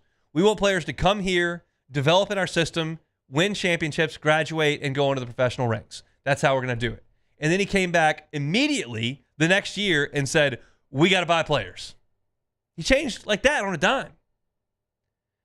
And he coached a team 2 years ago that could not stop anybody on defense and was elite on offense.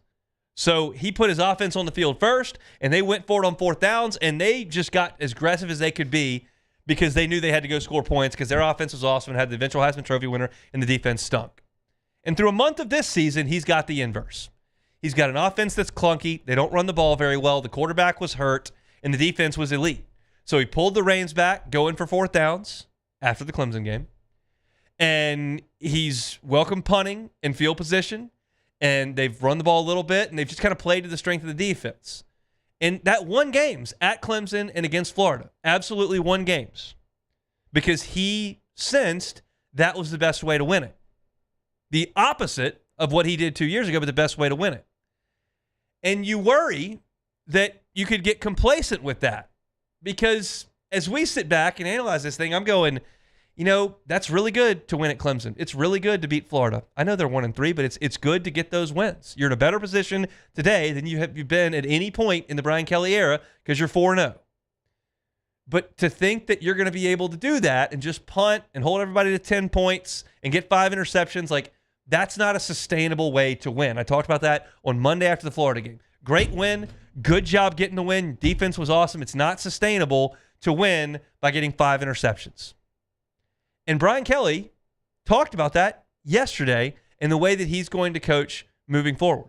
This is much more about we can't win in the SEC saying we're just going to lay on our defense and whatever happens there, we'll let it go. Our offense has got to rise to the occasion as well. And certainly Florida was not exactly what we wanted to do in that game, but we wanted to win the game and find a way to win as we continue to develop our offense. But we have to have production from our offense. And it's an offense that's capable of it. It's just taking some time with some new pieces and all of it coming together. But I want to be consistent on defense in this game, be who we are, and then continue to see the growth and development that we saw last week going into this week. It's a refreshing perspective and a correct perspective. I go back to one of Charles Handegriff, who hosts most days 11-1 here on ESPN Baton Rouge. A quote that he loves to talk about with Les Miles. The engine's pretty stinking good. For those that aren't familiar with that quote, everyone was asking Les Miles at the end of the Fournette era, like, are you gonna throw the ball some more and not lean on Fournette as the engine of the offense? And Les simply said, like, did you see the engine? The engine's pretty stinking good because they ran over Texas Tech for 1 billion yards in the bowl game. Because Texas Tech stinks. To lose that many games with Cliff Kingsbury at head coach calling the plays and Patrick Mahomes at quarterback, you got to be pretty bad everywhere else, especially on defense. And they were. But there's a stubbornness to that just was not going to change. This is the way I do it, and I'm not going to change. Say whatever you want about Brian Kelly. And you can say whatever you want about his time at Cincinnati or Notre Dame. I can't speak to that. Spoken to Notre Dame fans who say he didn't change anything he did at Notre Dame. He's the most hard-headed coach I've ever seen. That has not been the case in Baton Rouge. I have seen a coach that's open to new ideas. I've seen a coach that's adapted to his personnel. I've seen a coach that is willing to change on a dime if he sees something doesn't align with the way that he initially thought. And it's refreshing, and I'm curious just how that plays out in this game on Saturday. Because I'll get to my final pick in 35 minutes. But my contention is that LSU cannot do to a Lane Kiffin offense what LSU did to Clemson and to Florida. Let me be very clear. If LSU does that on defense, I will be very pleasantly surprised, and I will sit on the post-game show on the network, and I will come to work on Monday, and I'll say, this team's special. Because even against Trinidad Chambliss, a D2 transplant quarterback, to hold a Lane Kiffin offense to 10 points and 4 turnovers or whatever, if you want to run your parallels to Clemson and Florida, that doesn't happen to Ole Miss. And so if LSU does that in Vaught-Hemingway, I'll sing a little different tune. And I'm willing to do that, gladly. But I think you're going to have to go score a little bit. And so I think that that's going to be incumbent upon LSU. And the curiosity that I have about the way the game plays out on Saturday is, does Brian Kelly get back to being a little bit more aggressive on fourth downs to go try to score points? Or does he just sit back and play field position? He said there was a point against Clemson, it was at the end of the game in the fourth quarter, where they had a 4th and 4 from in Clemson territory, and the book said, go for this. And he punted because he felt like his defense would get a stop, and they did. And you looked at that game with Florida on the field, and I don't know how you felt watching the game on TV or in the stadium, wherever you were. I never felt like Florida was going to go down the field and get a lot of touchdowns. And so you were pretty content to play field position, and you got a phenomenal day from your punter in that game. Boomed a couple of 50-plus yarders, pinned Florida deep 4 different times. I am curious how Brian Kelly coaches that. And I talked about this on Tuesday's show. I want to make sure my days are right. On Tuesday's show. On the other sideline, Lane Kiffin was the most aggressive fourth down coach in the Southeastern Conference his first 4 years in Oxford. Analytics. You always heard it. And you saw it in Tiger Stadium last year. They got down in the red zone 2 different times, went for fourth downs, did not kick field goals, got no points unless you stopped them, and you end up losing the game in overtime. And now you look up, he's only gone for fourth down twice.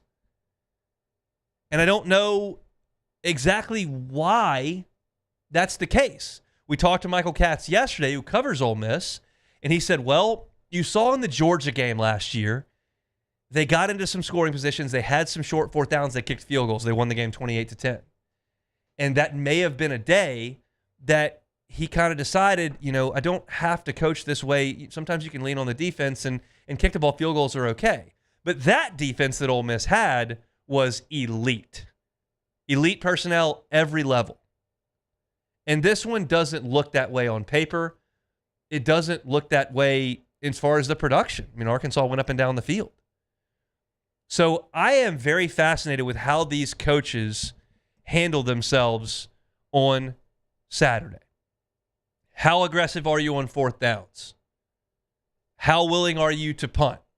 Because if you're LSU, you're sitting here saying, we got a defense that we know can help us win games and be the primary reason we win games. If you're Ole Miss, you're probably looking at this LSU team going, well, they don't really run the ball that well, and they haven't scored a ton of points on offense. Their statistics aren't that great. We might be able to punt it to them and get a stop. But by the same token, both coaches are heavy on analytics and certainly have a chart that says if you're right here on the field at this time of the game and right here, this is how many yards to go, we'll go for this. So that part, the two coaches, how willing they are to be flexible, and I think the decisions they make will tell you early in this game how the coaching staffs feel about how they match up. I think if you see the coaches going for it on their offensive side, you'll feel like they don't feel as confident in their defense as you might think they do for different reasons. LSU should feel confident in their defense because it's got studs all over it, and you're facing a good offense now. Ole Miss should feel confident about their defense because LSU struggled offensively, and they feel good about their offense. So the way the coaches decide to do this is fascinating to me, and I will be really paying attention to that, honing in on that early in this game on Saturday. Brian Kelly's been flexible. He knows they've got to be better on offense. If that doesn't start Saturday, could be in some trouble. If it does, you could be 5-0 heading into the bye week in a really, really, really good position. So interesting stuff there in Oxford. I want to get you set up for our broadcasting schedule tomorrow with our Guarantee Family and Networks here. 2:30 is the TV time. Just after that is kickoff time. So you look up at 9:30. You will catch Charles Handegriff and Matthew Musso from Rouse's on Burbank. 9:30. They'll be on for 3 hours, getting you ready for LSU and Ole Miss. They'll have their normal guests. They'll have Gordy Rush on. They'll have a scouting report from the folks at the Senior Bowl. They'll have Matt Moscona on. Jimmy Out will give you Otter Locks, the whole lot on their pregame show from 9:30 to 12:30. I take over on the LSU Sports Radio Network at 12:30. I'll be with Brandon Taylor and Marlon Favorite from Coshada Casino Resort over in Kinder. We'll be in the sports book there, and we'll be with you from 12:30 to about 2:05 or so. Getting you ready for the game. We'll have Ole Miss beat reporter on. We'll get you scores from around the scores from around the SEC and college football. Get you weather report from Oxford as well. And then we'll hand it off to the broadcast team. They'll have the call of the game from about 2 o'clock through final score 30 minutes after the game goes final, Brandon and Marlon and myself back from Coshada Casino Resort on the Fighting Tiger postgame report on the LSU Sports Radio Network. 90 minutes after the game goes final, Charles Hannegriff and Richard Dixon from right here in studio taking your phone calls on Eagle 98.1 Game Day's postgame show. So from about 9:30 to about 10 o'clock at night, we'll have you covered here at the Guarantee Family Network. So you can catch it all on Eagle 98.1 or simulcast right here on 104.5 ESPN Baton Rouge. We got 30 minutes to go. It'll be a little bit take it or leave it coming up. We'll talk about a lot of the games from around the country, and then we'll get you my final pick in about 25 minutes on the Hunt Palmer Show. The Hunt Palmer Show. Cork's Cajun fried fish and shrimp. That seafood recipe born right here in the seafood capital of the world, South Louisiana. It is delicious. Jumbo Gulf shrimp, clean, crispy fried catfish, and those shoestring fries are awesome as well. They got all the sauces you could want. They've got your traditionals, your cocktail sauce, your tartar sauce, certainly ketchup as well. Try the Cork sauce out. It is an A+, got a little bit of bite, and it really complements that fish and shrimp well. They can make you a great po' boy as well. And as I've told you to start the show, if you need catering options, Corks can absolutely do that for a big group to sit at home and watch LSU and Ole Miss. If you're sitting here thinking, man, in 24 hours, LSU and Ole Miss are kicking off, I got to have food for the whole crew at the house, Corks is happy to help you with that. They're on Government between Foster and Jefferson. Just drive on through, tell them the Hunt Palmer Show sent you. Check out the whole menu online, corksfishandshrimp.com, corksfishandshrimp.com. These ice cubes could have been a thankless bed for an all-you-can-eat salad bar. But instead, they cradle and cool the crisp, refreshing Dos Equis. Nicely done, ice cubes. When it comes to pipe fabrication, time is money. And at River Parish Contractors, we make every second count. Our 36,000 square foot shop is ready to take on your projects right now. With experienced welders, precise fittings, and fast turnarounds you can trust. Whether it's a single custom spool or a full-scale run, we have the capacity and the skill to keep your job on schedule. Call us or visit rpcontractors.com for your quote. That's rpcontractors.com. Hey, it's Matt Moscona inviting you to join us for Friday's AFR from Don Juan Cigar Bar, presented by Got Lit Light Installers, because everything looks better when it's lit. We'll see you Friday, 3 to 6 from Don Juan Cigar Bar, presented by Got Lit Light Installers. Looking for cleaner energy? Propane is energy for everyone. And when you're cooking with clean, affordable propane, you're cooking with gas. In the wintertime, nothing heats a home like Louisiana propane. And when you need hot water, propane's got you covered. Oh, and you won't regret that propane generator when the power goes out. I'm Miss Louisiana, Gabrielle McLeod, and to find more information and to find a propane dealer near you, visit louisianapropane.com. Men, age is just a number. Don't let it dictate how you feel. Goodwood Men's Sexual Wellness has anti-aging services that can help you look and feel your best. Visit yourgoodwood.com and discover a renewed sense of vitality. Breck teamed up to reimagine your parks, and you imagined big. With your help, we went to work, creating 12 beautiful community parks across the parish. A family-sized water park, miles and miles of trails, and parks just for your dogs. There are more places to splash, to explore, to run wild, and even soar. You imagined, we delivered. Gold. Breck, your #1 park system in the nation. Today, we are shaping tomorrow. We are researching how extreme stress impacts the immune system, from trauma victims to athletes and even astronauts. Our work is leading the way in sepsis treatment, saving countless lives. We're unlocking the mind with music in exciting new ways. Our Lady of the Lake Health and LSU are improving the health of our state. That's the impact of champions. Imagine the impact we'll have on the future. Together, we roar. Hi, this is Beth Serena. Welcome to my pool.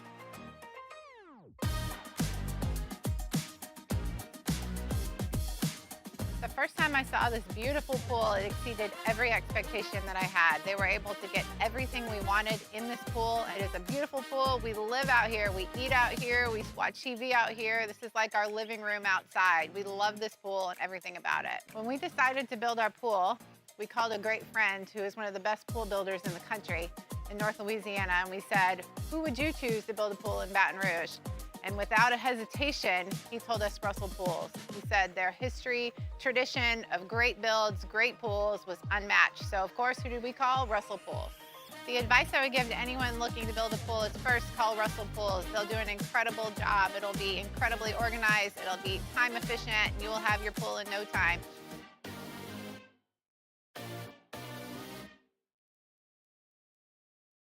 Gulf Coast Bank and Trust is giving our customers the power to bank anywhere, anytime during this challenging event. And we're right there with you. Our mobile banking app is... This is the Hunt Palmer Show, brought to you by Quirks, Cajun fried fish and shrimp.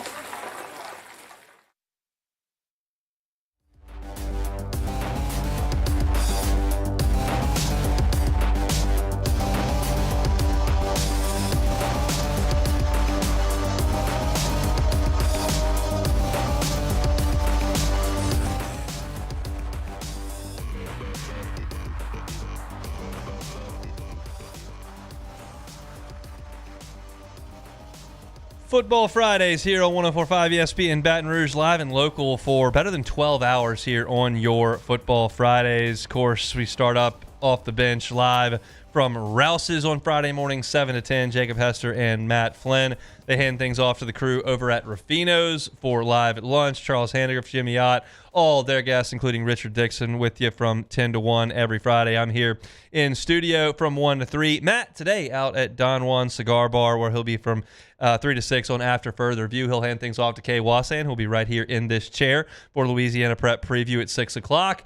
That leads directly into Catholic High football at 6:45. Pregame show kickoff at 7, and we have the broadcast of Catholic High until it is completed around 9 o'clock. So you're talking about 14 hours live and local every single Friday for Football Fridays here on 104.5 ESPN Baton Rouge. We appreciate y'all for making that a part of your Fridays, making it a lot of your Fridays. We hope. We certainly have a lot of fun. These are my favorite shows to do all year. I've talked about that. I do prefer a home weekend Friday. You can feel the buzz here in Baton Rouge. Not the case. They can enjoy that in Oxford for the weekend. But let me tell you, LSU can get a victory on Saturday afternoon 2 weeks from now when South Carolina rolls into town. No matter what their record is, this place is going to be riding high if the Tigers can get a win and move to 5-0. Certainly we hope so. I'll tell you what I think about it coming up in 20 minutes from right now. For now, it's time for a little Take It or Leave It. Take it or leave it. Presented to you by Flight by Yingling, the next generation of light beer, crafted by America's oldest brewery. Today's hottest stories in sports, news, and sometimes even Hunt's life. The question is, will he take them or leave them? It is Friday afternoon. That means it's just about quitting time. Maybe it is quitting time. You got to get on by and pick up something cold to drink at home. How about a Flight by Yingling? Highly recommended, especially if you're going to have more than one cold thing to drink. 2.6 carbs, just 95 calories, all the flavor you're looking for in a delicious cold beer. Brewed by the oldest brewery in America, still family-owned and operated. It's Yingling, Flight by Yingling, the next generation of light beer. All right, first one here. You're worried about the Ryder Cup. Take it or leave it. Well, obviously, I'd be worried about the Ryder Cup if we were steamrolling. I got John Rahm, who I just detest with every fiber of my being. You said you wanted him to play bad. He's destroying us. Playing Rory bad. destroying us. Fleetwood destroying us. It's just absolutely disastrous Scheffler's not up there. playing up to his standard. No, he had Russell Henley on his team this morning, which was a complete disaster. Might have been the worst performance I've ever seen. Henley was a complete no-show. McIlroy's up 2 on Shreveport, Sam, and Cantley. That's just a disaster. We are up in 2 matches. If we can get 2.5 points, that'll be a successful session, but we're down multiple holes in the other 2. Yes, I'm very concerned about the Ryder Cup, but we got to do it slow. 1 hole at a time. 1 shot at a time. 1 hole at a time. Good. There you go, Hunt. Great coach. Make me the captain. Yes. Next one. Myers man, 3.5 goals scored. Owen goals do not count on Saturday. Hammer the over. Take it or leave it. Leave that. We've got a new plan of action here for the Myers man. Yeah? His team gets beat by 20 goals every game because there's a 5-year-old on the team yesterday. That's a 5-year-old beats a 3-year-old. We need to talk to the officials about that. There are no officials. So what he's doing now, because it's almost impossible. Every once in a while he gets a breakaway and he can get a goal, but the big kids are over there. So when the ball gets free around his goal, it's going in because that's an easy way to get one in. It is. He needs to get one in. I'm not exactly discouraging it. It's fine by me. Just put it in the back of the net. So if we're not counting own goals, no chance. He put 2 in the wrong net last night. Had 1 breakaway, did not put it in, just missed the goal. But yeah, the own goals are popular because it's just a little bit of easier plan of action. I mean, yeah, it's understandable. The 5-year-olds stopping the 3-year-old from scoring is a bit of a problem. Yeah, that's really we need to talk to the officials there, because that's unacceptable to have a 5-year-old going against 3-year-olds. Totally unacceptable. All right, next one. Cubs are up 4-0 last I checked. Let's see if it's still there. 4-0. Heading into the 6th inning, the Cubs get the win and secure home field for the wild card. Take it or leave it. I'll leave that because they would still be 1 short in the magic number. The Padres would have to lose 1 more time, or the Cubs would have to win another time. But they do. The Cubs' magic number is 2 there to get those home games. I'm not as concerned about that. I believe that's going to happen this weekend. The problem is that our pitchers are either hurt or terrible. Yeah. And supposedly our best hitter's hurt. So it's a bit of an issue that the team's not playing worth a flip. The last 10 days have been not great in Cubs land. Since they clinched, they've been a disaster. But I do want them to play at home. I like beating the Cardinals no matter what. Dorkiest organization in the majors. So putting them out of their misery the next couple of days will be nice. They'll go home without the playoffs again, where they're tending to make a habit of that at this point, which is joyous. But yeah, we need to get things in gear and before Tuesday. All right, next one. The Penn State whiteout will be the best environment in college football this weekend. Take it or leave it. I'll take it. It's a bigger stadium than Georgia. It'll be more color coordinated. Those are the 2 primetime games. All due respect to Ole Miss, I don't think Vaught Hemingway is quite gonna cut the mustard against Beaver Stadium or Sanford Stadium there between the hedges and Athens. It'll be a good environment, but it won't be either of those 2. So yeah, I mean, I think quite honestly, because it's September and it's not November. If you gave me an option to go see Georgia, Bama, or Penn State, Oregon, give me a free ticket on the 40, maybe a voucher for a couple cold drinks as well if you're in the giving mood while I'm getting these free tickets, I think I would go to Beaver Stadium. I think I would go see the whiteout. All right, next one. Cal Raleigh became the first catcher to hit 60 home runs and the 4th American leaguer ever to do it. He's the MVP. Take it or leave it. I think you got to leave it. Leave it alone. Every advanced metric that you have, Judge has a massive advantage on him. Now, Raleigh's a good defensive catcher. He frames pitches really well. He's a switch hitter. 60 homers is incredible. So I do think that a vote for him is warranted. You can explain it, but I do think that Judge is the MVP. I think his season has been a little bit better. I hate that diminishes what Raleigh's done, because that's incredible. I mean, you think about what whipped this nation into a frenzy in 1998 with those 2 guys trying to hit 62, and Raleigh just hit a casual 60 as a catcher. And I'm assuming a lot of sports fans don't even know who that is, and it's because he's in Seattle, even though they made the playoffs. It's just you don't watch him; they're not on a lot. It's an amazing accomplishment. He should be lauded for it. If he wins the MVP, I won't throw a fit, but I think Judge is the rightful winner. Yeah, I think it's going to be Judge, too. He, like you said, and especially one of the bigger statistics that recently has come into more popularity in the last 10 or 15 years, WAR. Aaron Judge's a 9.2 WAR, Cal Raleigh 7.2, which is still really good, but 2 wins. It's 2 wins. I mean, that's really big. And I think you're right there. I think Aaron Judge does end up getting it. It might be a little bit closer, but you got to get into I was watching a video on it yesterday, the weighted runs created plus and all these big time analytical stuff. Judge is 40% better in some of them. It's massive. The homers are great. Yes, but Judge is a more complete offensive player. All right, last one here. Tyler Shuck takes over at some point for the Saints on Sunday. Take it or leave it? I'm going to leave it. Leave it alone. I think the Saints get beat significantly. I gave you my 34-13 came in prediction. Last week. But I don't think I don't think it's a landslide like it was in Seattle. I don't think you get a punt blocked. I don't think you get a punt run back for a touchdown. You don't turn it over. You just make sure you punt. You get a couple of stops here and there. I think the game's reasonably, and you've determined that you want to develop Spencer Rattler as your starting quarterback, and quite frankly, he hasn't been terrible. I would suggest he's been boring. Just not terrible. Okay. I'm coughing up a storm here. Yeah, I was wondering what's going on there, but it's all right. That's it for take it or leave it. Need some water, Hunt? Need something. That was a really bad 20 seconds. My sucks. eyes are watering. You do this for 2 hours, 10 hours a week. Every once in a while, there just becomes a spot where you just don't need to be on the radio at that point. That last 20 seconds was that for me. That was it. Bad, frog in the throat, coughing coming on. Good thing we got the cough button here, but my eyes are now watering as we're about to go to break. All right, we'll get you set up for the day tomorrow one more time, and then I will break down LSU and Ole Miss for the final time here. I've got my pick, and as I talked about yesterday, as I talked about earlier in this show, I struggle with this one significantly. I will tell you why, and I'll tell you where I arrived when we come back to close out this Friday edition of the Hunt Palmer Show. The Hunt Palmer Show. Genesis of Baton Rouge, genesisofbatonrouge.com is that website. Convenience is just a big deal for the folks over at Genesis, and attention to detail is something they take very, very seriously, and that was certainly the case when they built that new facility there, Airline at PQ. One of the features that they've got in that building is a climate-controlled area where they can pull your vehicle in so they can show you all the bells and whistles of the brand new Genesis that you purchased. Sometimes that process happens outside here in South Louisiana when you buy a new car, which is a great feeling, but it's also brutal when you got to stand on the blacktop when it's 105 degrees. Also, it rains a lot in the afternoon down here.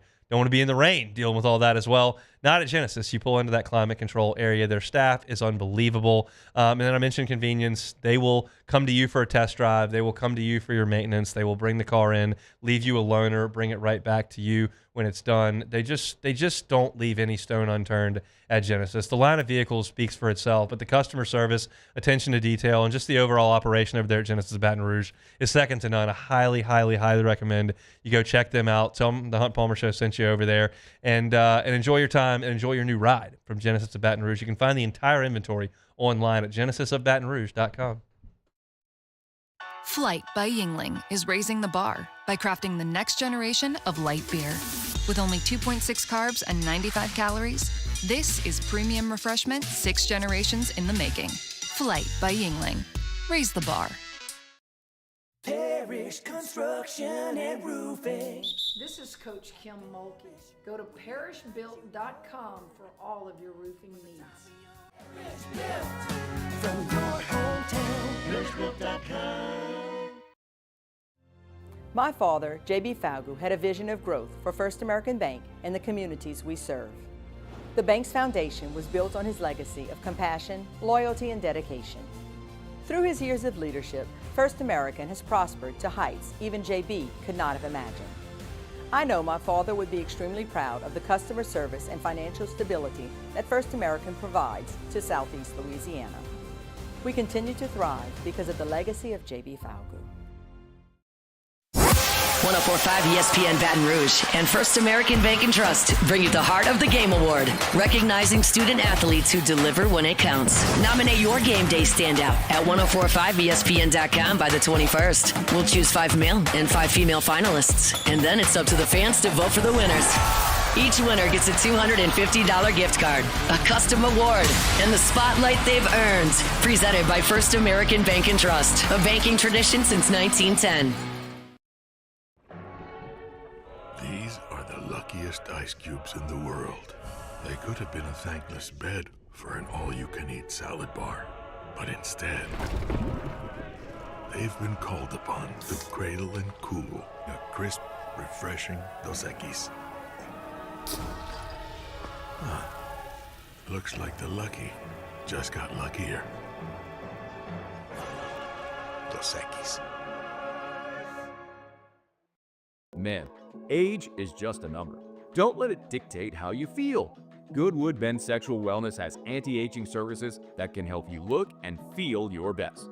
Visit yourgoodwood.com and discover a renewed sense of vitality. At Ochsner, we know healing is a team sport. That's why we've partnered with world-renowned orthopedic surgeon Dr. James Andrews to create the Ochsner Andrews Orthopedics and Sports Medicine Institute.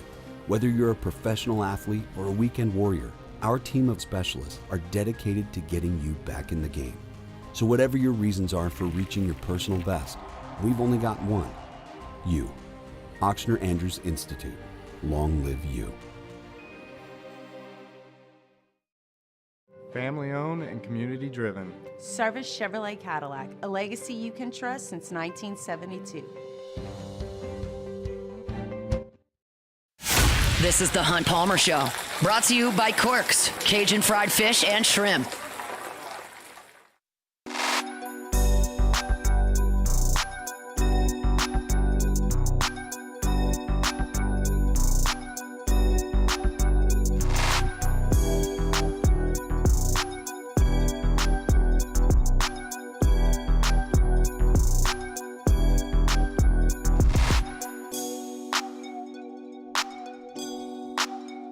All right, Friday show is brought to you by Corks, Cajun fried fish and shrimp.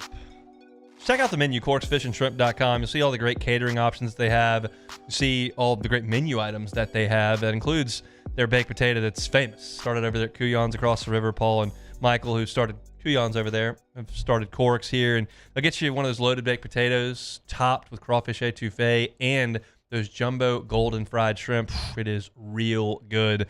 You don't have to have seafood when you drive through there. Just seafood. You can get that baked potato as well. Incredible menu options. And a great option for catering as well, not just for tailgates or game watching parties, which you certainly can do it for, but also feeding the office, birthday parties, whatever the case might be for you.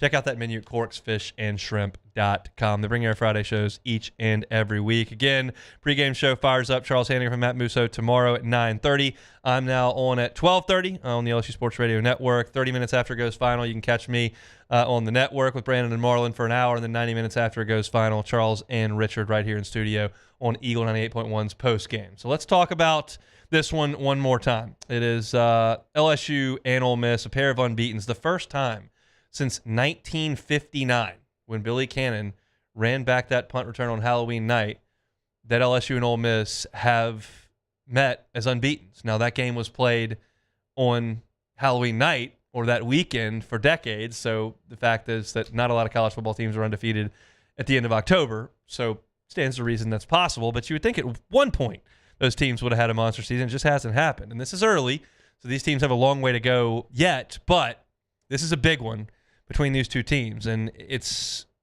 by most prognosticators, going to be a close one. Vegas set that early line at LSU minus 1.5. It was quickly bet to favor Ole Miss. It's been hovering right around that point all week. And I'll tell you, I have struggled with this, as I said many times. I said it yesterday, said it a couple times today. And I'll tell you why. I do not trust LSU's offense right now. I don't think it's very good right now. I think there are some pieces that can get better. I think the quarterback was hurt 3 weeks ago, and I trust that it will get better. I don't know when. And I do not believe that LSU can take advantage of Ole Miss's biggest weakness to this point, which has been stopping the run. They didn't stop Kentucky from running it, and Arkansas ran it a lot as well. Now, a lot of Arkansas running was Taylor Green, and I certainly know LSU can't do that. Garrett Nussmeier can't go out there and run it all over the place. So that's a tough spot for LSU to start with, that they can't do exactly what hurts Ole Miss. The running game's not good enough, and I don't think that it's going to be very good tomorrow. Now, I do trust the quarterback, and as I led the show with today, I think LSU can absolutely win on the outside against Ole Miss's secondary and throw the ball. But you can't solely rely on that. You've got to do a little bit of both. Just keep him honest running the ball. Then you go to the other side of things, and I do think that LSU's defense is very, very good. I think it's very good. I love the depth. I've talked about it ad nauseum. I think that they've been coached excellently. They have not given up big plays. They can, I think, take that away from Ole Miss to an extent. But I do very much trust Lane Kiffin. I think he's brilliant. I think his ability to make things easy on a quarterback has resulted in prolific offenses wherever he's gone. Jake Coker, Blake Sims, Matt Corral, Jackson Dart, Trinidad Shambliss. He's just put up a lot of yards wherever he's gone because his offense is quarterback friendly. So I do not believe that LSU is going to throw a hammer down on Ole Miss. And quite frankly, there was a point in this week where I went, LSU's defense will play well, but if that offense can't run the ball at all, I just don't know that LSU is going to score enough points. Not 40, but like 24, 27, which they couldn't do against Florida or Clemson to win this game because Ole Miss is going to score more than Florida and Clemson.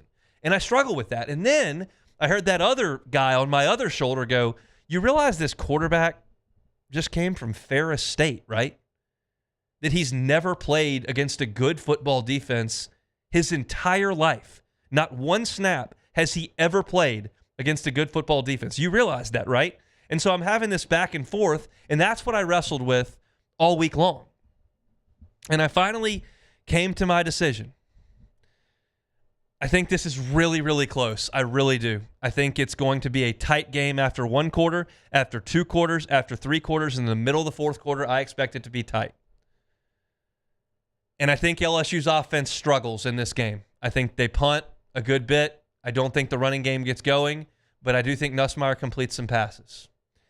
I believe that Trinidad Chambliss will make some mistakes in this game. If Blake Baker can have Cade Klubnik and DJ Lagway, as talented as those dudes are, and as much as they've played, which for Klubnik is a ton, and Lagway it was a lot last year and then early this year, and those guys had no idea what they were looking at. And I just can't imagine that doesn't apply a little bit to Trinidad Chambliss. I think he'll make some throws. I think Lane Kiffin will scheme up openings in LSU's defense at times. But I don't think it's quite enough. I think LSU, on its defense, gets a 23-21 win in Oxford. An interception by Chambliss or a bad decision, maybe a strip sack, sets up a short field and LSU can capitalize on that. I think it's tight. But I think mistakes, which Chambliss has not made yet, he has not turned the ball over at all, are the difference for LSU and Ole Miss. I'll take the Tigers. I was picking Ole Miss as of yesterday. I switched it this morning. Give me LSU 23-21. Hopefully that offense gets humming. I think my tone on Monday is going to be pretty demonstrative about this offense being a disaster or about this team being special, depending on the result on Saturday. Should be a wild one in Oxford. All right, that's it for us. Matt's going to join you from Don Juan and drive you home on this Friday. See you Monday for another edition of the Hunt Palmer Show. The Hunt Palmer Show. Looking for cleaner energy? Propane is energy for everyone. Propane water heaters are very cost efficient, and the savings are even greater with a tankless propane water heater. We